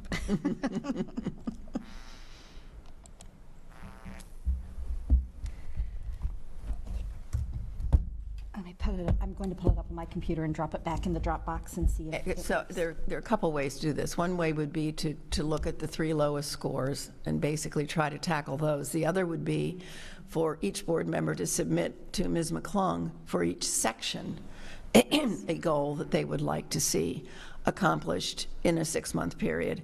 And then we would simply sort through, excuse me, the the suggestions made by the board and decide. I have 3/18/22 from Ms. McClung, and it says Board Attorney evaluation combined. Would that be it? There was one, I'm not positive of the date, that might be it. There, in fact, the only changes that would have been made would have been additional comments that were sent in, so that one should be So it was, consistent. if we all look at 3/18/22 from McClung, Cindy, you would have it? Unless you want me to send it out.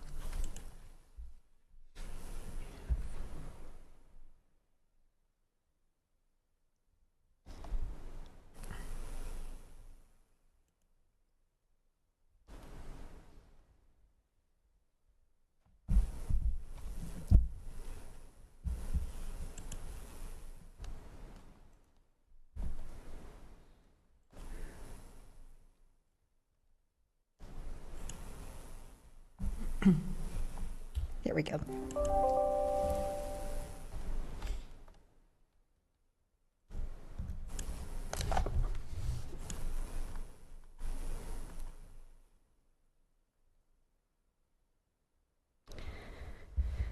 So if we look at standard one under board performance, the area there overall was rated 2.49.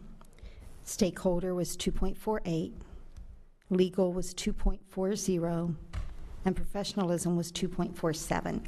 Now, to look at the individual items within, we need to go into each individual board members. The overall was 2.47, the professional was 2.53. Oh, thank you.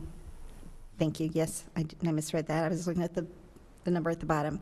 So the lowest area, overall area, was legal performance. So we could pull up that area and start there and see what the areas for improvement were. And the next was stakeholder performance, correct, at 2.48? Yes, ma'am. So if we started there with those two. Okay. I'm going to pull it up differently. It's hard to see it that way, so let me try another way for you.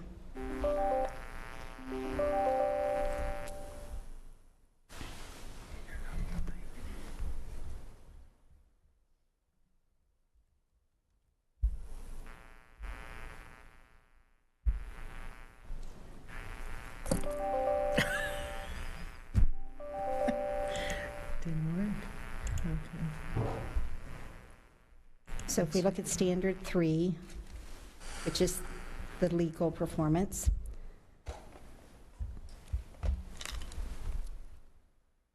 the areas there are prepares and presents legal opinions and advice to the board and to the superintendent and other administrators as needed. The second one was identifies, researches, and responds to legal issues.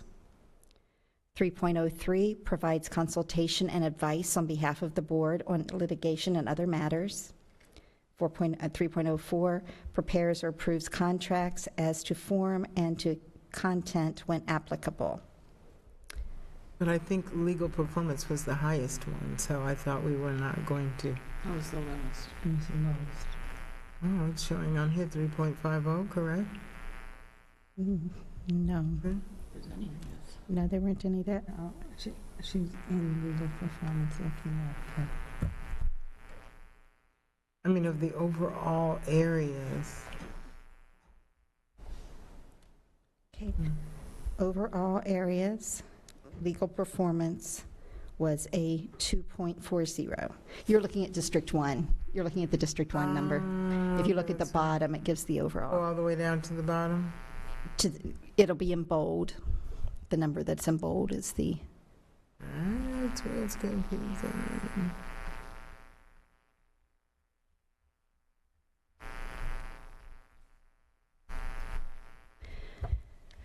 Based upon the time, I would recommend that we might not want to go through this piece by piece. Right. If it would be helpful, I could go through these, do an average on each one of the items, and send those to you. Then you could look and see which areas were the very lowest within each standard, and then we could come back You could send me the items that you're most concerned about, and we can come back. However, that will require that a decision be made around the contract prior to that. Yeah, because my concern is that a decision has to be made by the end of the week. Board has to make a decision, I have to make a decision. So if I'm going to remain as the board attorney and there are expectations of me, then I need to know that. I need to know what the plan of action will be. I do not want this hanging over my head for another 30, 60 days. That's not a fair position to put the board attorney in. And then I also have other attorneys that are kind of waiting to see what happens with this as well in terms of how this legal department is going to move forward. So it affects not just me, but it affects the entire legal team. Thank you. What's the desire of the board? We can move forward, and we can do it today. We can set up a special time to do it. I think we need to set up a special meeting. I would be for a special meeting later in the week. Can it be done by Zoom? No, you can't do it by Zoom anymore. Well, we could do a workshop via Zoom. Yeah. That's what I meant. I meant a workshop. I didn't mean a special meeting. But we have to have a decision by the 15th, so if we workshop, that's not a final decision. Yeah, okay. And remember that the offices are closed on Friday, for Good Friday. Right, and Monday. Offices here are not closed on Monday. Oh, okay. Schools are closed, but we're open. But the 15th is Friday. Right, 15th 's Friday. Yes. Ms. Giovanelli. Out of respect for the attorney, I think we need to make a decision. We've had time to deal with this. I think we need to deal with it. What are you suggesting? Let's make a decision. On what? Okay, can I just say, Well, if we make a we have it. decision looking at the lowest scores, and we each submit a sentence or whatever, we had to do on our lowest scores anyway, a statement saying why it was. Yes. So So the work is that done. the work is already done, that it's there, that each of us in the lowest score areas, you know, the major overall, there were 2 sections that were low. So in those 2 sections, we put what and why, and we put it together. And I think the decision today is that, for the sake of Attorney Bruno, there's nothing new. If we're using what we already put in the evaluation, there's no surprises for you. Everything is there already. It's just extracting what you've already seen and is already there. So, Well, actually, the question is to you. I would think that you know and see, you've seen what our expectations are. I would be curious, because you've got to agree to the plan. So I would ask you to come up with one. And if we're in agreement, I mean, that would help expedite it somehow. I'm concerned over that. So here, The time. at the last discussion that the board had, those were the 3 goals that you had, which was getting the policy done, because there were some concerns about policy. Now we have Neola. It was about the budget, and now the budget has been provided to you, I believe, in a board update like 2 weeks ago. And then it was the question about the legal department.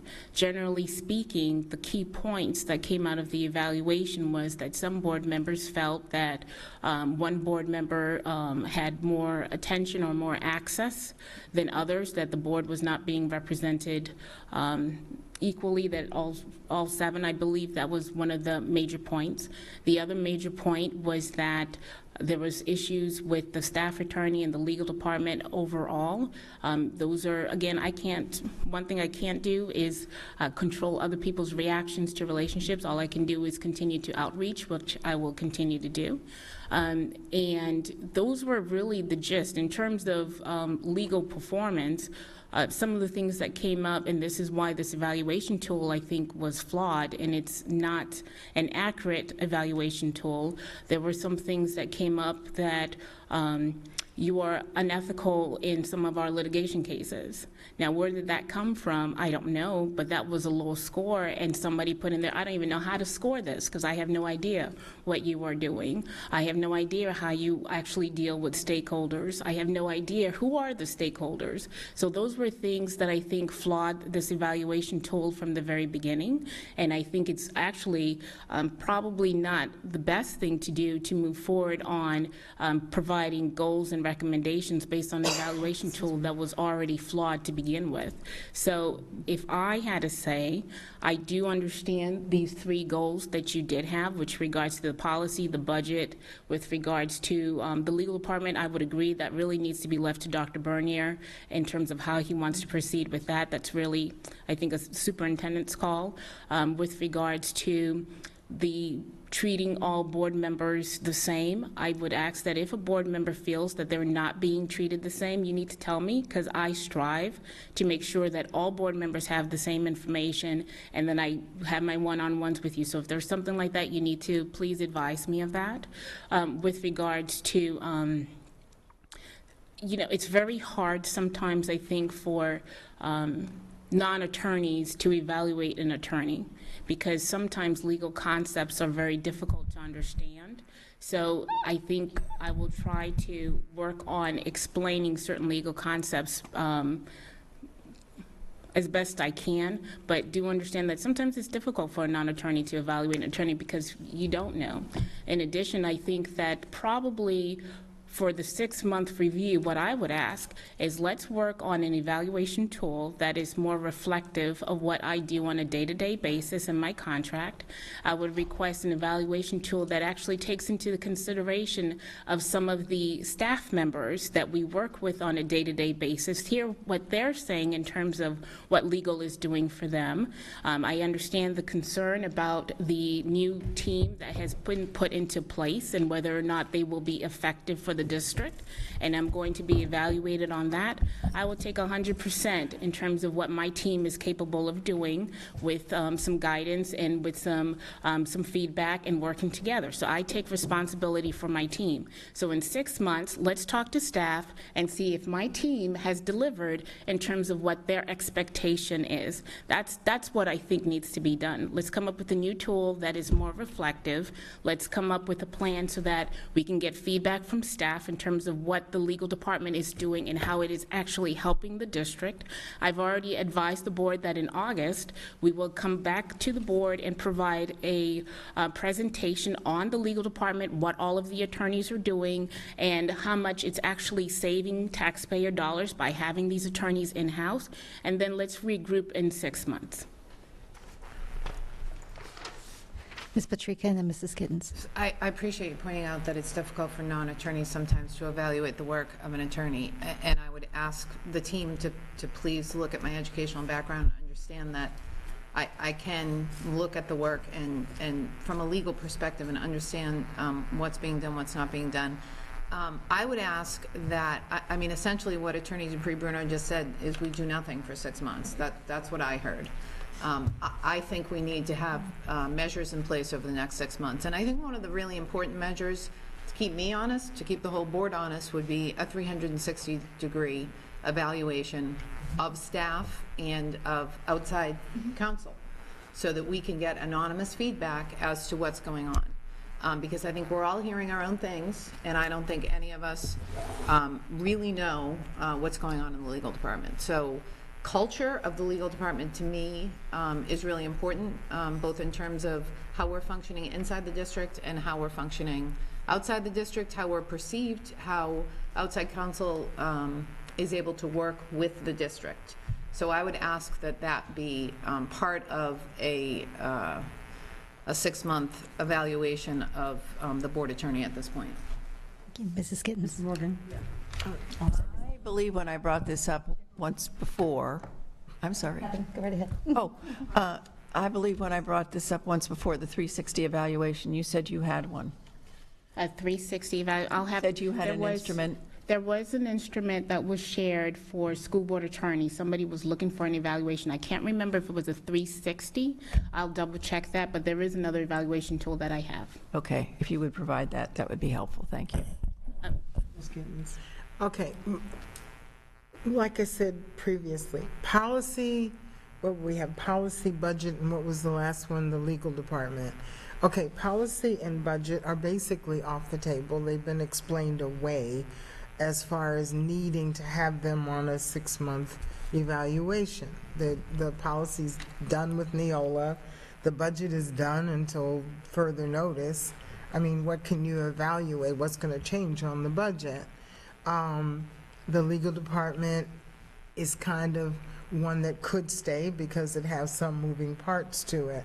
I really would like to see the number 2, the stakeholder performance, to me represents a lot of the issues. For example, communicates legal concepts to administrators and other employees, communicates legal concepts to partners, to the public, that type of thing.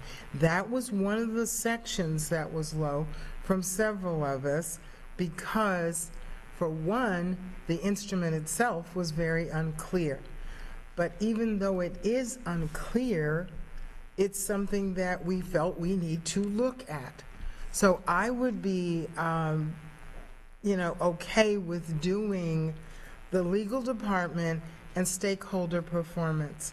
And we've spoken about what the legal department is. With the stakeholder performance, if each of us goes through and looks at what we put down and why, and that becomes our, we want to see this to improve in 6 months. That's 2 things that actually are workable. Measurable. And measurable, thank you. And the 360 can be involved with that because how do we know you're communicating with the concepts with other partners? How do you know you're communicating it to the public, whatever? That was one of the ones that was the stickiest. I know it was for me.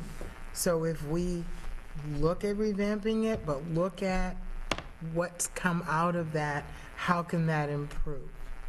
Along with the legal department, with the superintendent coming in and out. So that's the 2 things. I would take policy and budget off the table. Thank you. Okay. Attorney Bruno. Thank you, Ms. Gittens. I think that is a fair ask. The only concern I have is to make sure that we do 360, because the only way to really know how we're dealing with stakeholders would be to ask them. So I think combination of what Ms. Patrica said and what Ms. Gittens said in 6 months to have we'll try to see if we can come up with a proposal for a tool sooner so that the board can approve it. And then in 6 months, let's concentrate to see how are we doing, the legal department and myself, with the stakeholders, and we'll define what stakeholder is and how we're going to get that feedback back from the stakeholder. And not much I can do in terms of the legal department. I think, again, that will be based on what Dr. Bernier wants to do, but I think those are measurable goals that we can do. Mrs. Morgan, and then Ms. But just because we have Neola doesn't mean we've dealt with the policy piece. The policies, we have to have a deadline on the policy piece. I think that's the one measurable we can build into the evaluation. So I see 3. New instrument, 360 evaluation stakeholders, Neola, completion or significant completion of policy. And the other piece is the budget. I just heard you say you'll come back in 6 months and show us how the legal department is doing and how it's saving taxpayer money, so I don't understand why we would, I mean, that hasn't been explained away in my mind. I haven't seen proof of that yet, So not necessarily, because the budget's already done and the budget was provided to the board already. What I was referring to is if you are going to hire attorneys to actually do the job that the 4 attorneys that you have in-house now are doing, how much would that cost you? That's what I'm referring to. What is the cost saving by having in-house counsel? That's what I'm referring to when I say the budget, the cost savings, and we will present that in August. Ms. Gittens. And Ms. Morgan, with all due respect, the Neola piece, just like Dr. Savage was saying, there are so many variables to that. I understand what you're saying, that there's significant progress moving forward. But if Neola comes back and says, we need to change this policy, and we've got to get this department involved and that department involved, and they have to do something in order for this to happen, it's not fair to say that it's the attorney's responsibility when you've got 3 departments that have to get information to Neola to make it happen. The departments don't have to get information to Neola. The legal department needs to understand how the district operates, how it administers, so that it can draft appropriate or use templates to come up with appropriate policies for the school district. Its staff absolutely has to have protocols in place, but that's independent of the policy. The policy has to meet. Okay, I see your expression. I'll stop. No. Thank you. We're going to agree to disagree on this piece. So from what I've heard, from what Neola does and going through that whole process, it's very invasive on a lot of different areas. Ms. Giovanelli. And I would just like to remind this board that Neola just didn't appear recently. Right. We've had a Neola conversation over a year ago, and this board chose to do nothing. That wasn't her fault. Right. That was this board's fault. So I think that we had opportunity over a year ago, and longer than that, because Neola has solicited me. I've been doing this now, going into 6 years, 6 years in a row in Tampa, twice a year. They've been at our conferences. And so we've had opportunity for 6 years that I've been around to bring Neola on. And finally, we brought it on. So that's where that's at. So we need to take some ownership of that. Thank you. Right, and prior boards also reviewed Neola, and this is what Neola does. They have a process. I think that they'll utilize it the way they do, department by department, and definitely it does involve staff. I mean, we've been through this many times before and opted not to spend the money, but this is a different day. We have many new policies, a lot of changes politically, and so I think we're on the right track with this, and it's a work in progress. Ms. Patricia, did you? I don't have anything appropriate to say out loud at a public meeting. That's unfortunate. Okay. So I want to sum up and make sure that I have clear what your expectations are. I know that we had already agreed at the last meeting that we would bring forward a new instrument and that would be in place by November. So we had already had that discussion. Right. I'm hearing that the preference is that it be a 360, which we had also talked about, a 360 instrument. Mm-hmm. I will need to speak with HR. I know that we did a pilot 360 at some schools a few years ago. I believe we used an outside vendor. So we can get some more information on that to see what is available and what the cost would be and bring all that information back to you. What I'm not clear about is, do you want to have some specific goals prior to that 360 going in place, prior to that would be part of a 6-month improvement plan? I want to be very clear on that. I'm sorry. I would like to see the outcome of the 360 evaluation be part of the 6-month. I'd like to see policy be part of the 6-month, and I'd like to see budget be part of the 6-month. I mean, this is the discussion that we had 2 weeks ago, and I heard the board attorney say that policy is doable. And I get that staff is going to have to weigh in and have to be part of it, but I'm evaluating legal's role in that, not staff's role in it. And if it becomes clear from the process perspective that staff is slowing it down, and I don't mean that as a slam against staff, I mean there are too many heavy lifts for staff, then that's part of the evaluation. But this policy has been an issue, and so we need to evaluate it. This is our job in terms of oversight, and that's all I'm going to say. Could you give a sample goal related to that so that we can have a discussion around what would be appropriate? Sample goal would be a timeline for completion of a policy review and policy changes to the latest lifts on that list. I don't expect heavy lift changes in 6 months, but there are some policies that require a change of a word here and there. I would expect that kind of an evaluation and those kinds of changes to come on the board in the next 6 months. Ms. Patrica, I'm sorry. That's not the way Neola is going to process it. Neola goes by division and department. So it doesn't it can't pull a little bit from business and a little bit from HR because these are easier to do.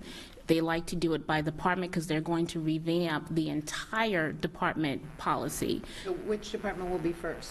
So right now, I actually have a meeting with them before the end of the month. So right now, there's 2 divisions that we're looking at. I'm going to talk to them first because they actually have our policies and have reviewed them. So I'm not prepared to answer that question just yet, but I will keep the board updated in terms of the process. And before they even get to the divisions, they want to talk to the board about your bylaws and your governance. So these are steps. That's why when Mr. Young came here, he told you it takes 6 months to a year to do that complete turnaround. It's not just going into the policy and making changes. This is an actual complete change of even how our policies are going to look, because they're all now going to be on board docs. So this is a process. It's not going to happen overnight, and we can't pick and choose what we want. This is going to be a process. Okay, so in order for there to be measurable outcomes, I would expect that the policies, I'm sorry, you said bylaws and? There's going to be bylaws. That's going to be the first thing that's going to come to the board, is bylaws. Board bylaws can be completed within 6 months, for sure? Oh, yes. Yeah, we'll be able to do board bylaws. So board bylaws? But that depends on this board. I can bring it, I but if you drag it, that's not legal's fault, because legal will bring it. I understand that. So board bylaws at a minimum, and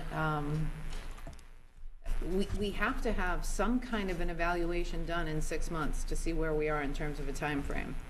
So when you said we can do policy, what did you mean?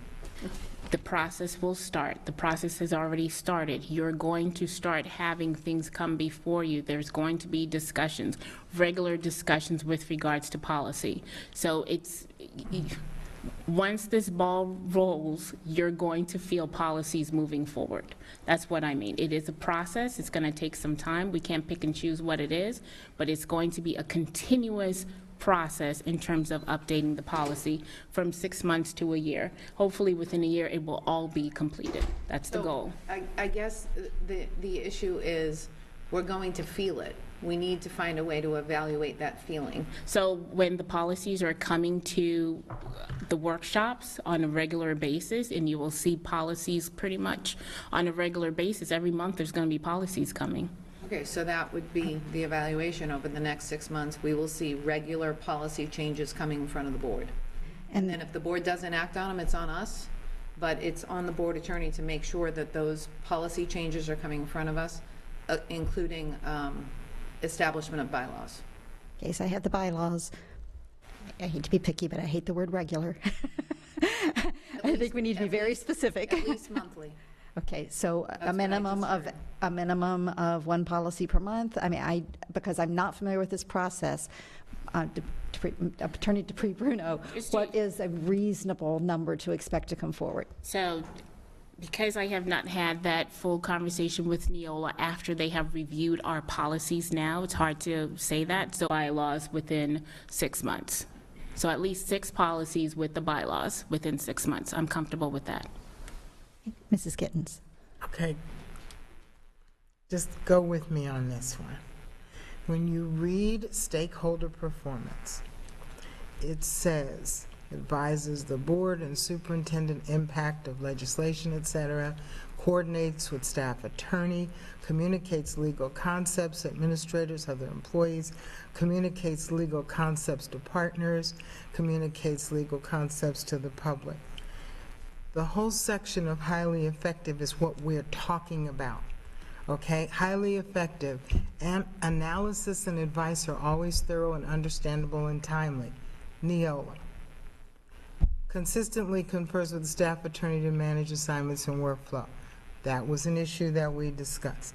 Consistently communicates legal concepts through a variety of means, including coordinating in-service sessions, etc. That's us. That's what we were just talking about. What is happening with Neola? What's happening with the legal team? Communicates legal concepts to the public, clear language through a variety. That's the, I keep forgetting the word for it. What she does up here during the meetings. Parliamentarian. Parliamentarian. That's the parliamentarian. Everything that we're talking about is under stakeholder performance. We have our comments. If someone marked her low on that, it's why. So to me, for time's sake and clarity and just simplistically, stakeholder performance encompasses everything that we're talking about. So why can't we look at that as the improvement for over the 6 months?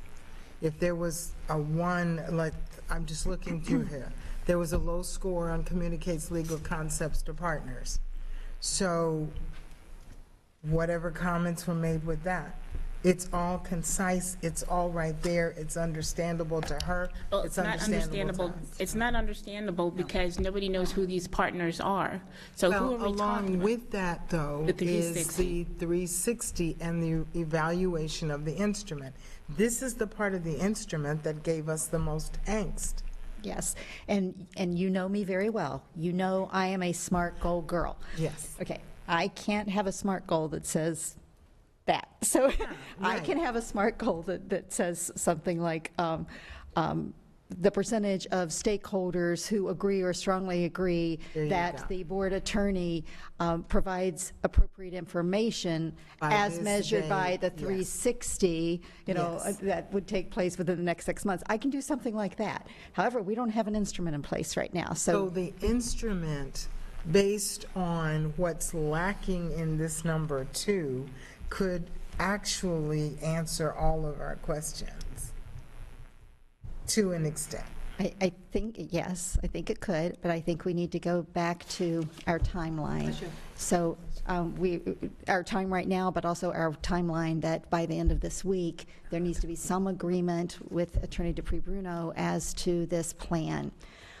So I've heard one measurable right now that was that by the end of the 6-month period, that policy work would be substantially underway as measured by completion of bylaws and the appearance of at least one policy per month on a board agenda. So I see that one as one measurable one.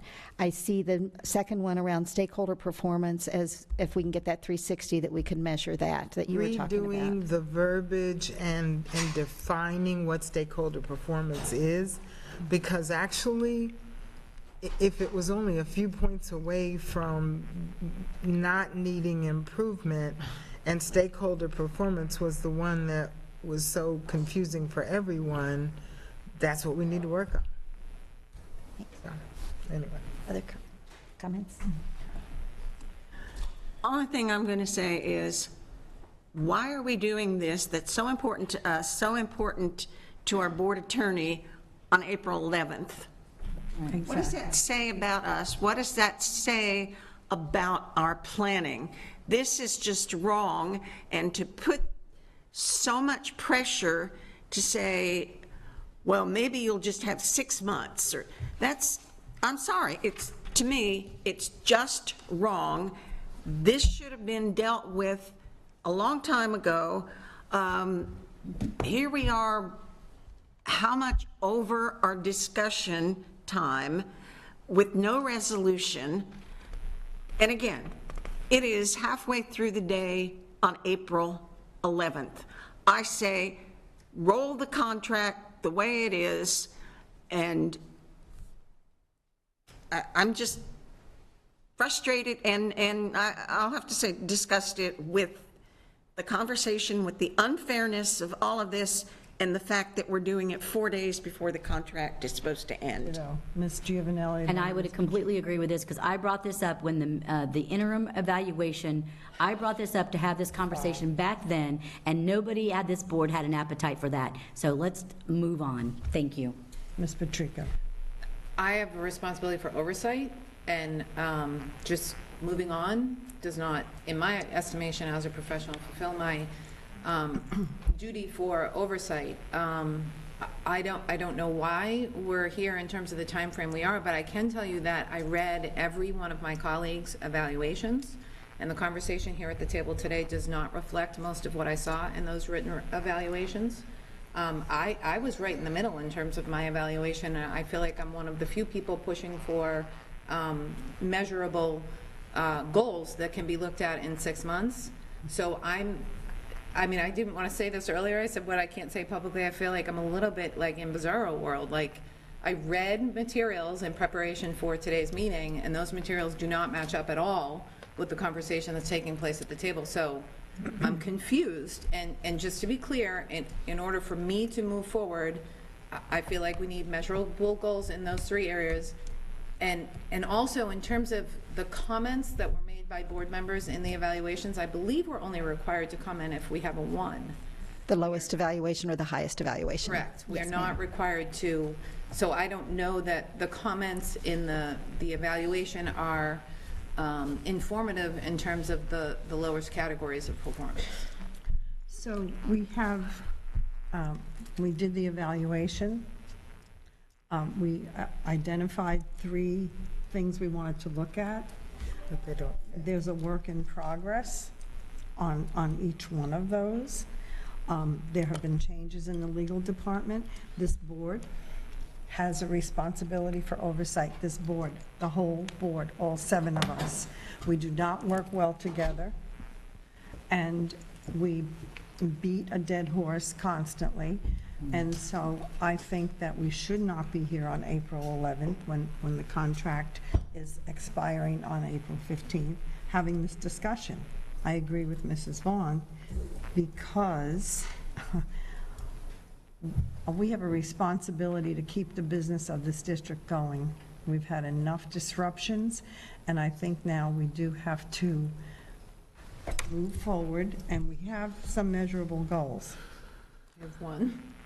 Well, we have can- Ms. Gittens too, so. And can I please just say, 45 minutes ago, I said, a 2-year, to ask for a consensus on a 2-year contract with 6-month improvement. Yes. And a review of the instrument. How much clearer can we get? And the stuff that I put on there, Consensus. and I am not going So let's against go. what I put on my evaluation, but I am saying that 2-year contract, 6-month improvement, and a review of the instrument. We could fill in the meat to that later. It's too simple. And had we had an adequate instrument, we might not be We sitting might here not having be this sitting here. conversation anyway. So I think that we have the consensus. I think we need to move on. Okay, so Take consensus on I that. I could take did. consensus on that, Oh, to move on. To move on. Okay, okay. I thought the attorney said she couldn't move on because she didn't know what the measurable goals were within 6 months, and she had to have a But conversation. she made a proposal, and we talked about that, and she explained agreed. where she is with Neola and where she is with the legal department, and will give us a presentation in August. And And that the let's see. superintendent, when he comes on, will deal with the legal Right, department issue. exactly, because we have that other issue of a new superintendent. So to be clear, Attorney Dupree-Bruno, are you comfortable with going ahead and letting it roll over, knowing that the measurable goals will be formally put into place at the next meeting, not at this meeting? That's not what, I don't think that's what Ms. Fisher said. I think Ms. Fisher said the rollover of the 2-year contract, there's 3 goals, which is the policy implementation with Neola, which is with regards to the presentation in August, and then the superintendent will come in and decide what will happen with the legal department. That's what I heard Ms. Fisher said. And if that's what and then I would agree with what Ms. Just stakeholder performance. I would agree with what I would add one more thing in terms of what Ms. Gittens said, which is develop the 360 evaluation tool, and I think that is important, because honestly, the 7 of you have no idea what happens except on the Monday and Tuesday when we have board meetings. You have no idea the amount of other legal things that we are doing constantly, working with business services and operations and you have no idea. So I think it would be fair to have the 360 evaluation with the stakeholder components in there. I have no objection to that. Those would be the 4 things I think would be fair. Okay, so again, I know I'm being picky, but I want to make sure that we have measurable things as we're moving forward and that you are clear about them and that the board is clear about them. So the first measurable item is around the policy and the Neola coming forward once a month and including the bylaws. The second measurable one would be dependent upon stakeholder feedback on a 360 evaluation. So that would be our second measurable area. Okay. Please clarify for me, what is the measurable piece around the legal team? For me, it's the 360 evaluation, the culture. Okay, so It all goes back to the 360 and the stakeholder piece and the evaluation. so we need to have so there are 2 ways to do it. We can set a couple of goals around that 360, or we can just say that the 360 evaluation, the outcome of that 360 evaluation is part of that improvement But plan. mention the stakeholder piece, because Yes. that's where the 360 comes in. Well, that's, a 360 is all about stakeholders. It reaches each stakeholder group and asks for, depending upon the tool itself, it'll reach out to each stakeholder group that has contact with the board attorney's team and would ask very specific questions about their satisfaction with performance. Right. But some of those questions might be around, do you get what you need? Some of them might be around the legal team's performance individually. I mean, it really will depend upon the tool. And that was the piece that was missing that we didn't have in order to do our evaluation of that segment. Ms. Morgan? Yeah, so let's set a goal. So let's say, working with someone, within 6 weeks, you will have a draft of a potential board superintendent, board attorney evaluation with a 360-degree component, that the board will complete a discussion of that within 30 days after they see the draft. And then, we go from there. I think, so that puts us 2.5 months into the 6 months. It should be very clear at that point to the board and to the board attorney where we are and where we're going. Is that reasonable?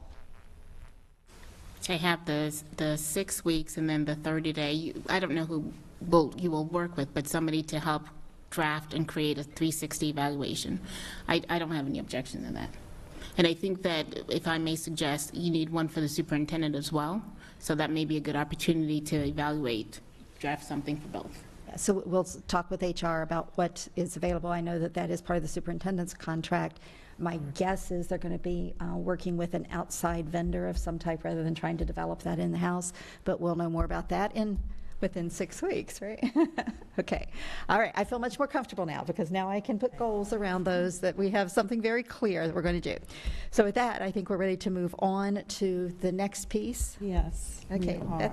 That's me too. You're just going to see me. Review of the board self-evaluation instrument. And yes, Ms. So Jordan. is it May 16th is the date that we're looking at for that to be completed? Is that 6 weeks? 6 weeks from today, correct? Mhm. Okay, Yes, thank you. thank you. Okay. So now. Thank you, Ms. Fisher. Sorry.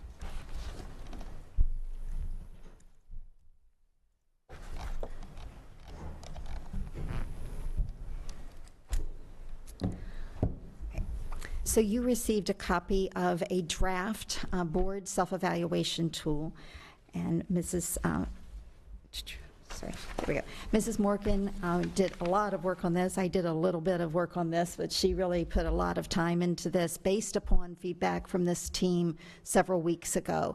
So I know you received this last week. So hopefully you've had time to go through and look and see if there's anything that is missing, anything you want to change. So I'd like to start with the first area. Yes? You didn't take a consensus on that last piece, just to make, yes, just to make sure we're all on the same page. Thank you. I feel okay with it, but now we'll have a consensus, so we all feel okay with it. Thank you. So then do we have consensus? Okay. Ms. McClung, if you can restate Yes, I it. would like to. So, Mrs. Morgan's last, the 360 evaluation. And what I said earlier about the 2 years. 6 weeks. Yeah.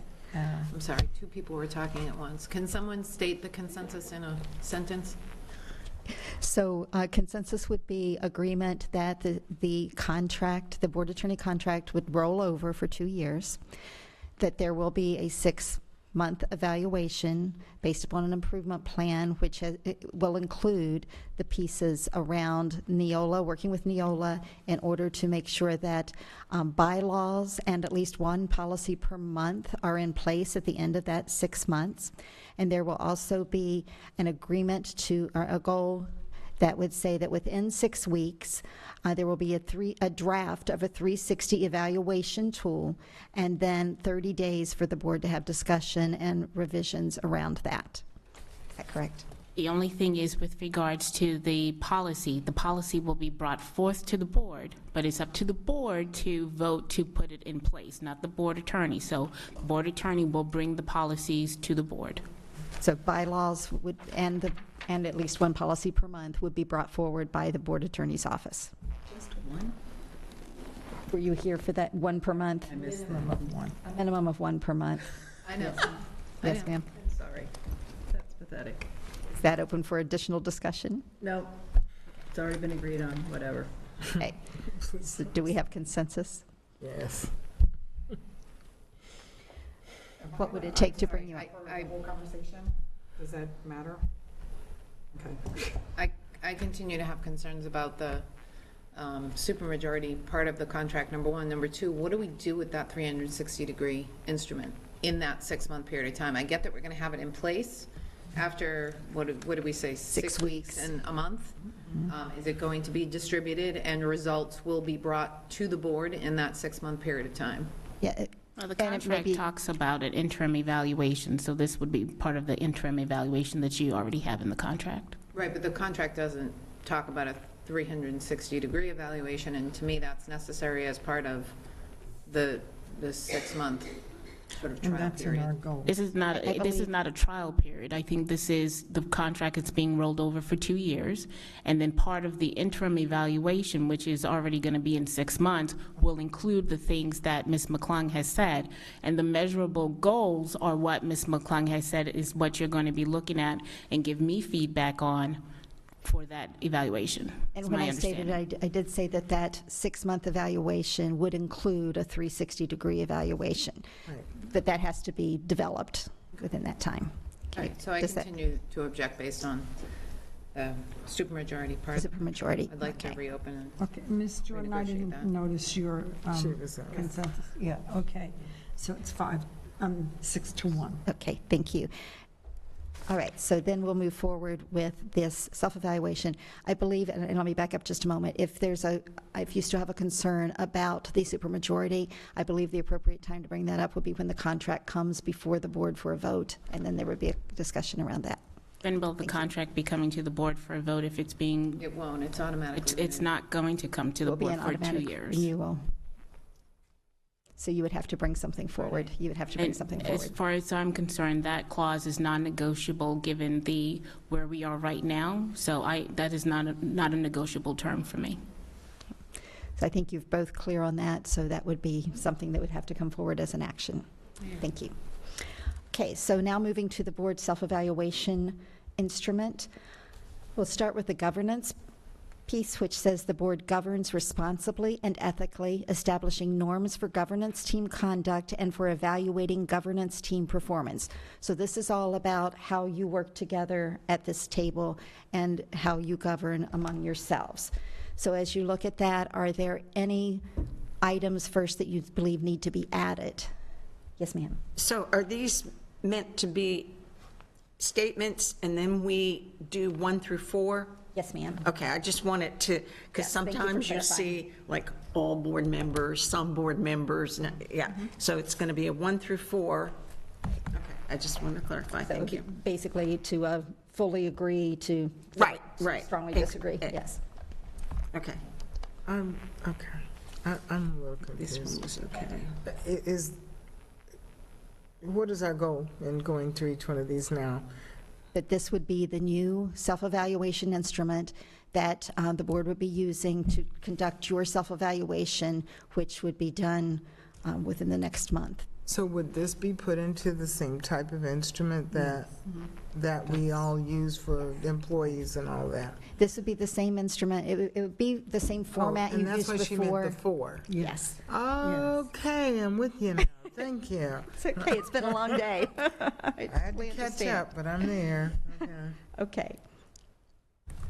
So rather than go through each sentence, just if anyone has any comments, things that you want to see, well, let's start with, is there anything that we missed that you believe needs to be added?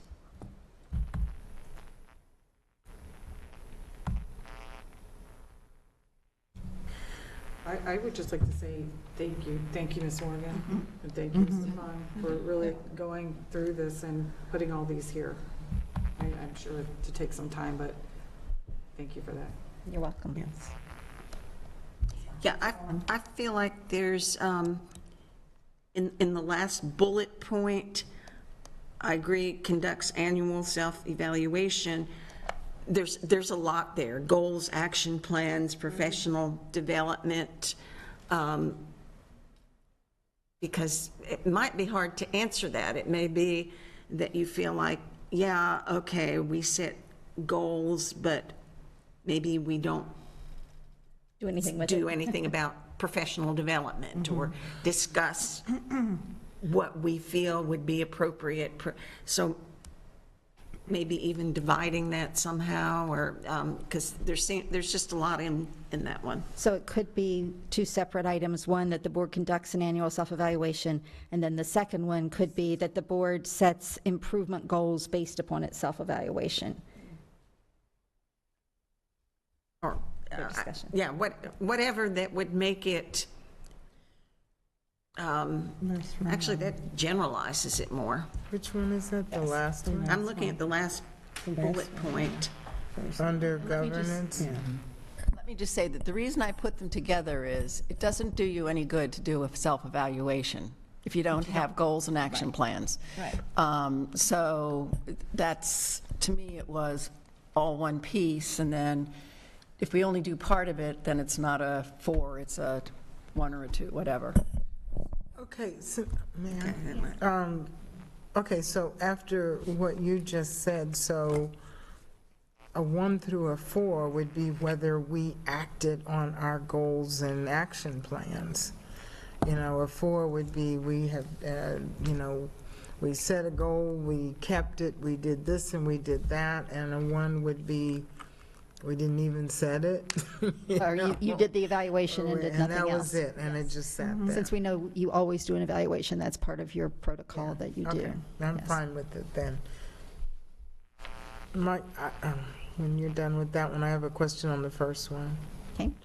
On committed to ethical business practices, set out as a 1 to 4, I'd like to see maybe ethical can be very subjective. You know, I think I'm doing the right thing and somebody else thinks I'm not. So maybe a reference to the ethics policies for board members as a link under that particular item. So in case we're wondering to take it out of our definition, to put it back into the legal state definition and just have a link under there. Right, so it could say are committed to ethical business practices as defined in the board's ethics policy with a link. Yes. Okay. Good idea. Or state statute, however you want to. Okay. Thank you. Okay, other comments?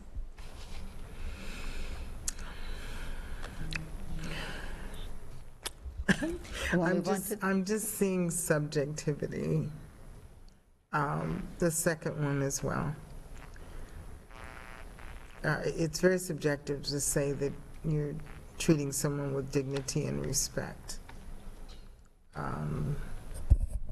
But again, you know, we're each answering on our own behalf, and then if there are differences, then that's an opportunity to discuss what's happening on the board. So yes, in a way it is not quantitative, but the idea is to pull out what's happening in terms of board performance and governance, and then have the opportunity to talk about what's working and not working.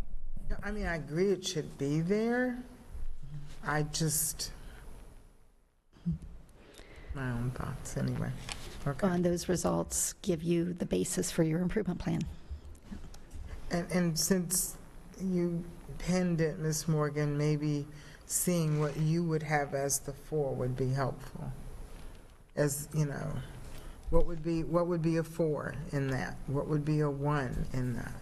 Oh, a 4 would be that you believe that everybody acts ethically and treats others with dignity and respect. A 1 would be that you don't believe the board behaves that way at all, amongst the board or with one another.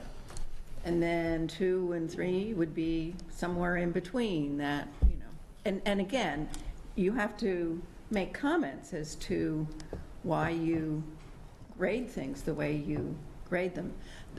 I think the point behind doing it the way we did it is that there were a lot of picky things in there that were, that had a sort of a connotation, the critical connotation in them. We were trying to take all of that out and basically make a statement about the way we're supposed to work, and then break it out, you know, along the spectrum. Are we doing it that way? So that, let's say if, I'm trying to think of one that was really sort of, it's been so long since I've seen the original instrument. But while you're thinking of that, my thought of that sentence is, yes, people can put their own thoughts and evaluation of it. It could end up being more divisive. Only because, and yes, it has to come out, but it can be more divisive if somebody's like, well, it's just you, and you are, you know, whatever. So I don't know how we would resolve it if it was a low score. Well, if it's a low score, I mean, all someone has to say is that I believe people are not acting that way. And then what is the behavior? And it doesn't identify a person, it identifies a behavior that stands in the way of. Okay, I'm done.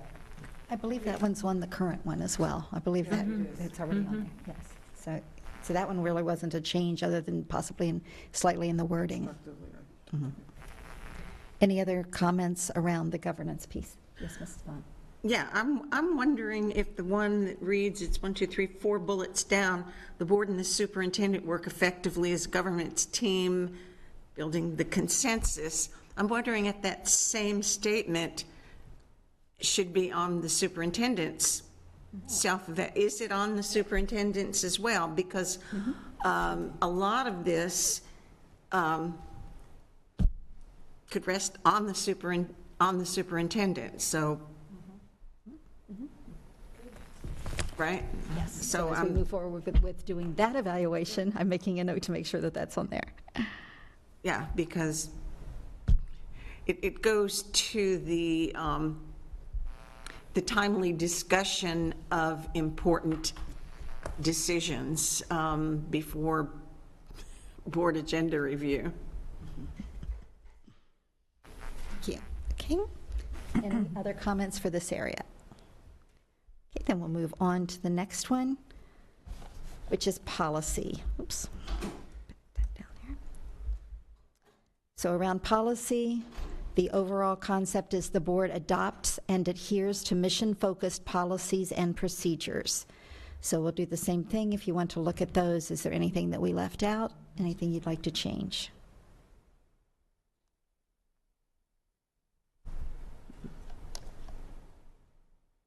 So the third bullet down, systematically reviews board policies for timeliness and effectiveness will be affected by the Neola yes, it will. situation. Yes. So maybe that should be mentioned in there as we are. So how would you like to word as that? evidence. No, I mean, it's fine the way it's worded. Okay. I'm just saying maybe Neola would be one of the substantiating evidence that we have done it well. Right. And hopefully that will make this one a 4 for everyone, right? Should come forward on a regular Yeah, basis and but- be reviewed. But only the part of Neola that we, like the attorney mentioned, that we have to approve something to move forward. The whole basis of Neola is not on anybody's shoulders independently. So we're going to see all of them. No, that'll be the information No, that comes I'm to us so talking that we about can with the review it. attorney's piece, the staff's piece, this, whatever our piece of it would be, is what I'm saying. Right. So, yeah, your piece basically, as far as this goes, is to review what is brought before you. Right. And looking at it for timeliness and effectiveness. Right, okay. Okay. Any other comments on this section? No, that was very good. Thank you. We'll move on to strategy. The board governs with a focus on achieving the district vision and mission. So same thing, anything that we've missed or that you would like to change?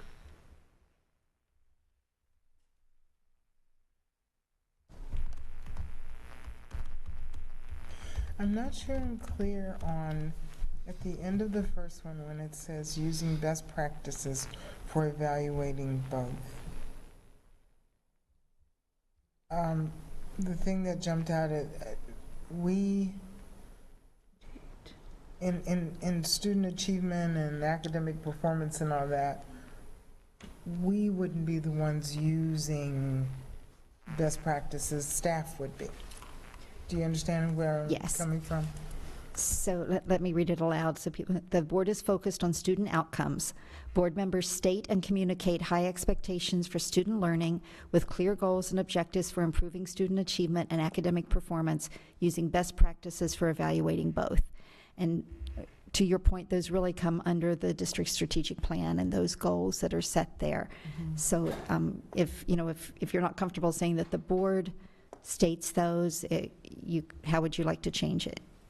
No, I was just questioning the last piece, using best practices for evaluating. I don't see that that's our role necessarily, but I may not be saying it right. No, that's okay. And my response to that simply would be, it's our responsibility to make certain that when they're evaluating, they're using best practice. That's how I read it. Okay. Other discussion on that one? Okay. Any other areas within that, any other points within that area?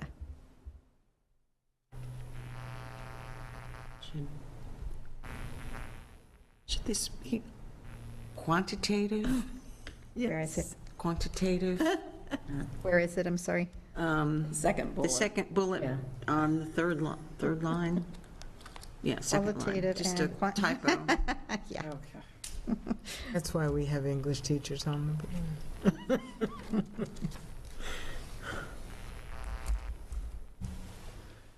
Thank you. Do we mention something in here then, how we started anyway, having each board member having a portion of the strategic plan? Is that reflected anywhere in here? No, I don't believe that is. Is there something you would like to Well, add? in the 1, 2, 3, the fourth from the bottom, the board strategic planning process reflects governance best practice. Somehow maybe listed in there, that it's a part of our plan or our process. Well, but it might not be written as in the board. Well, Maybe something around the board actively engages stakeholders in the strategic plan, which I think was the purpose of having something assigned to everyone. right. Not sure how to word that. I don't think what you want to be is prescriptive, because then, if, for example, if we have a retreat with the superintendent and we decide we want to do that, that becomes part of our protocol, not necessarily, I just don't, I'm uncomfortable with prescriptive, because things change over time with each board.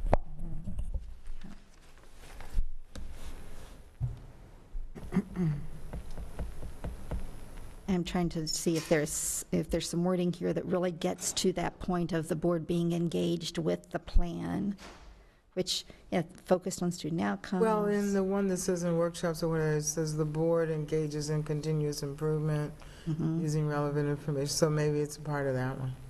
Yeah, it could fit. You can always use it as collaborative information to say we did this and we did that. Okay. Other comments?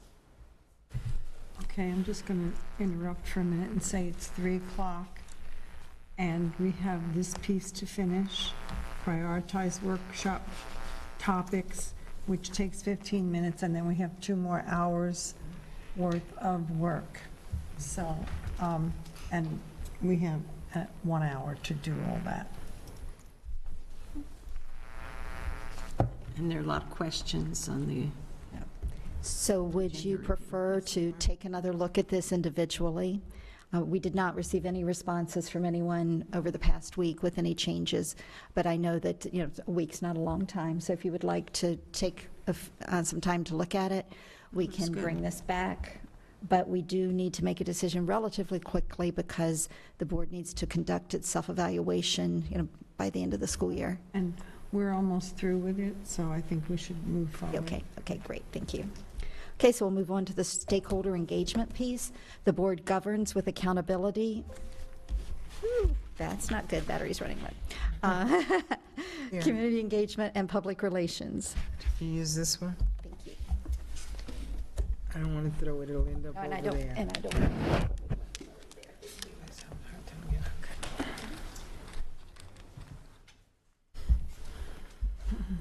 Okay, so any comments around stakeholder engagement? I just want to reiterate, thanks to Mrs. Morgan for doing this. It's really comprehensive, and I don't think she missed anything on this, so thank you. Can I add to that?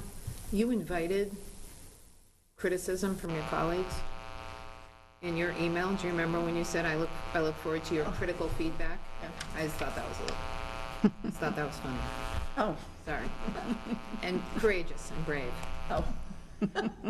Supposed to be a joke. Yep, got it. So with no further comments around this, could we have consensus that with the change to add the link, that the board is comfortable with this and we can move forward with getting this out for the self-evaluation process? The next to the last one, the board uses a variety of communication tools to inform stakeholders about district performance. I'm just, how does that look if I do one thing and you do something else and you do something else? How do we evaluate our own communication styles? My perception was that this is the board as a whole. This is the board as a whole. It's your opinion of it. Uses, so does the board as a whole use website, use school messenger, use different ways of communicating information, board meetings, workshops, to inform stakeholders about performance? You see, you're still not clear, so what would you like to change? I'm really, I'm not going to belabor it. I'm not buying it because, first of all, it's, we have a role individually as board members to communicate a message when we're out and about.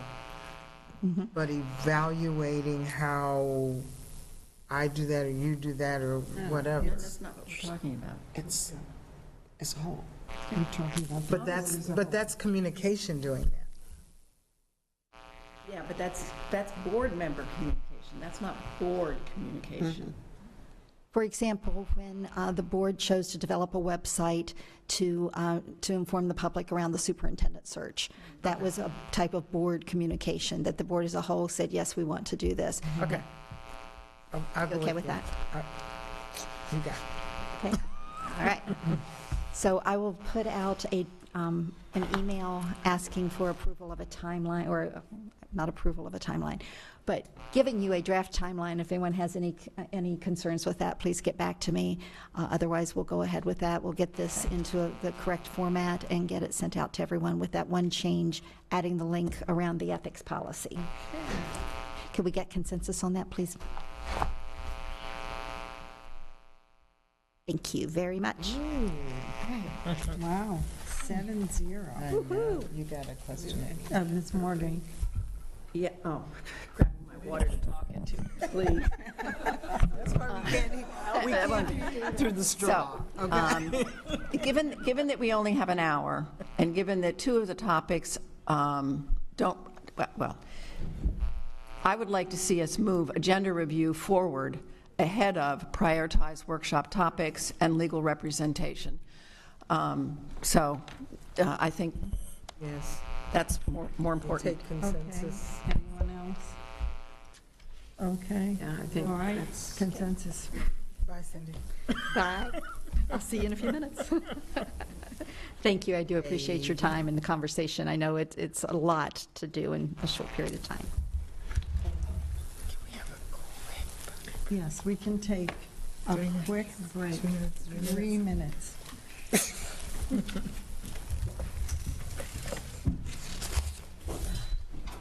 Good job. Thank you for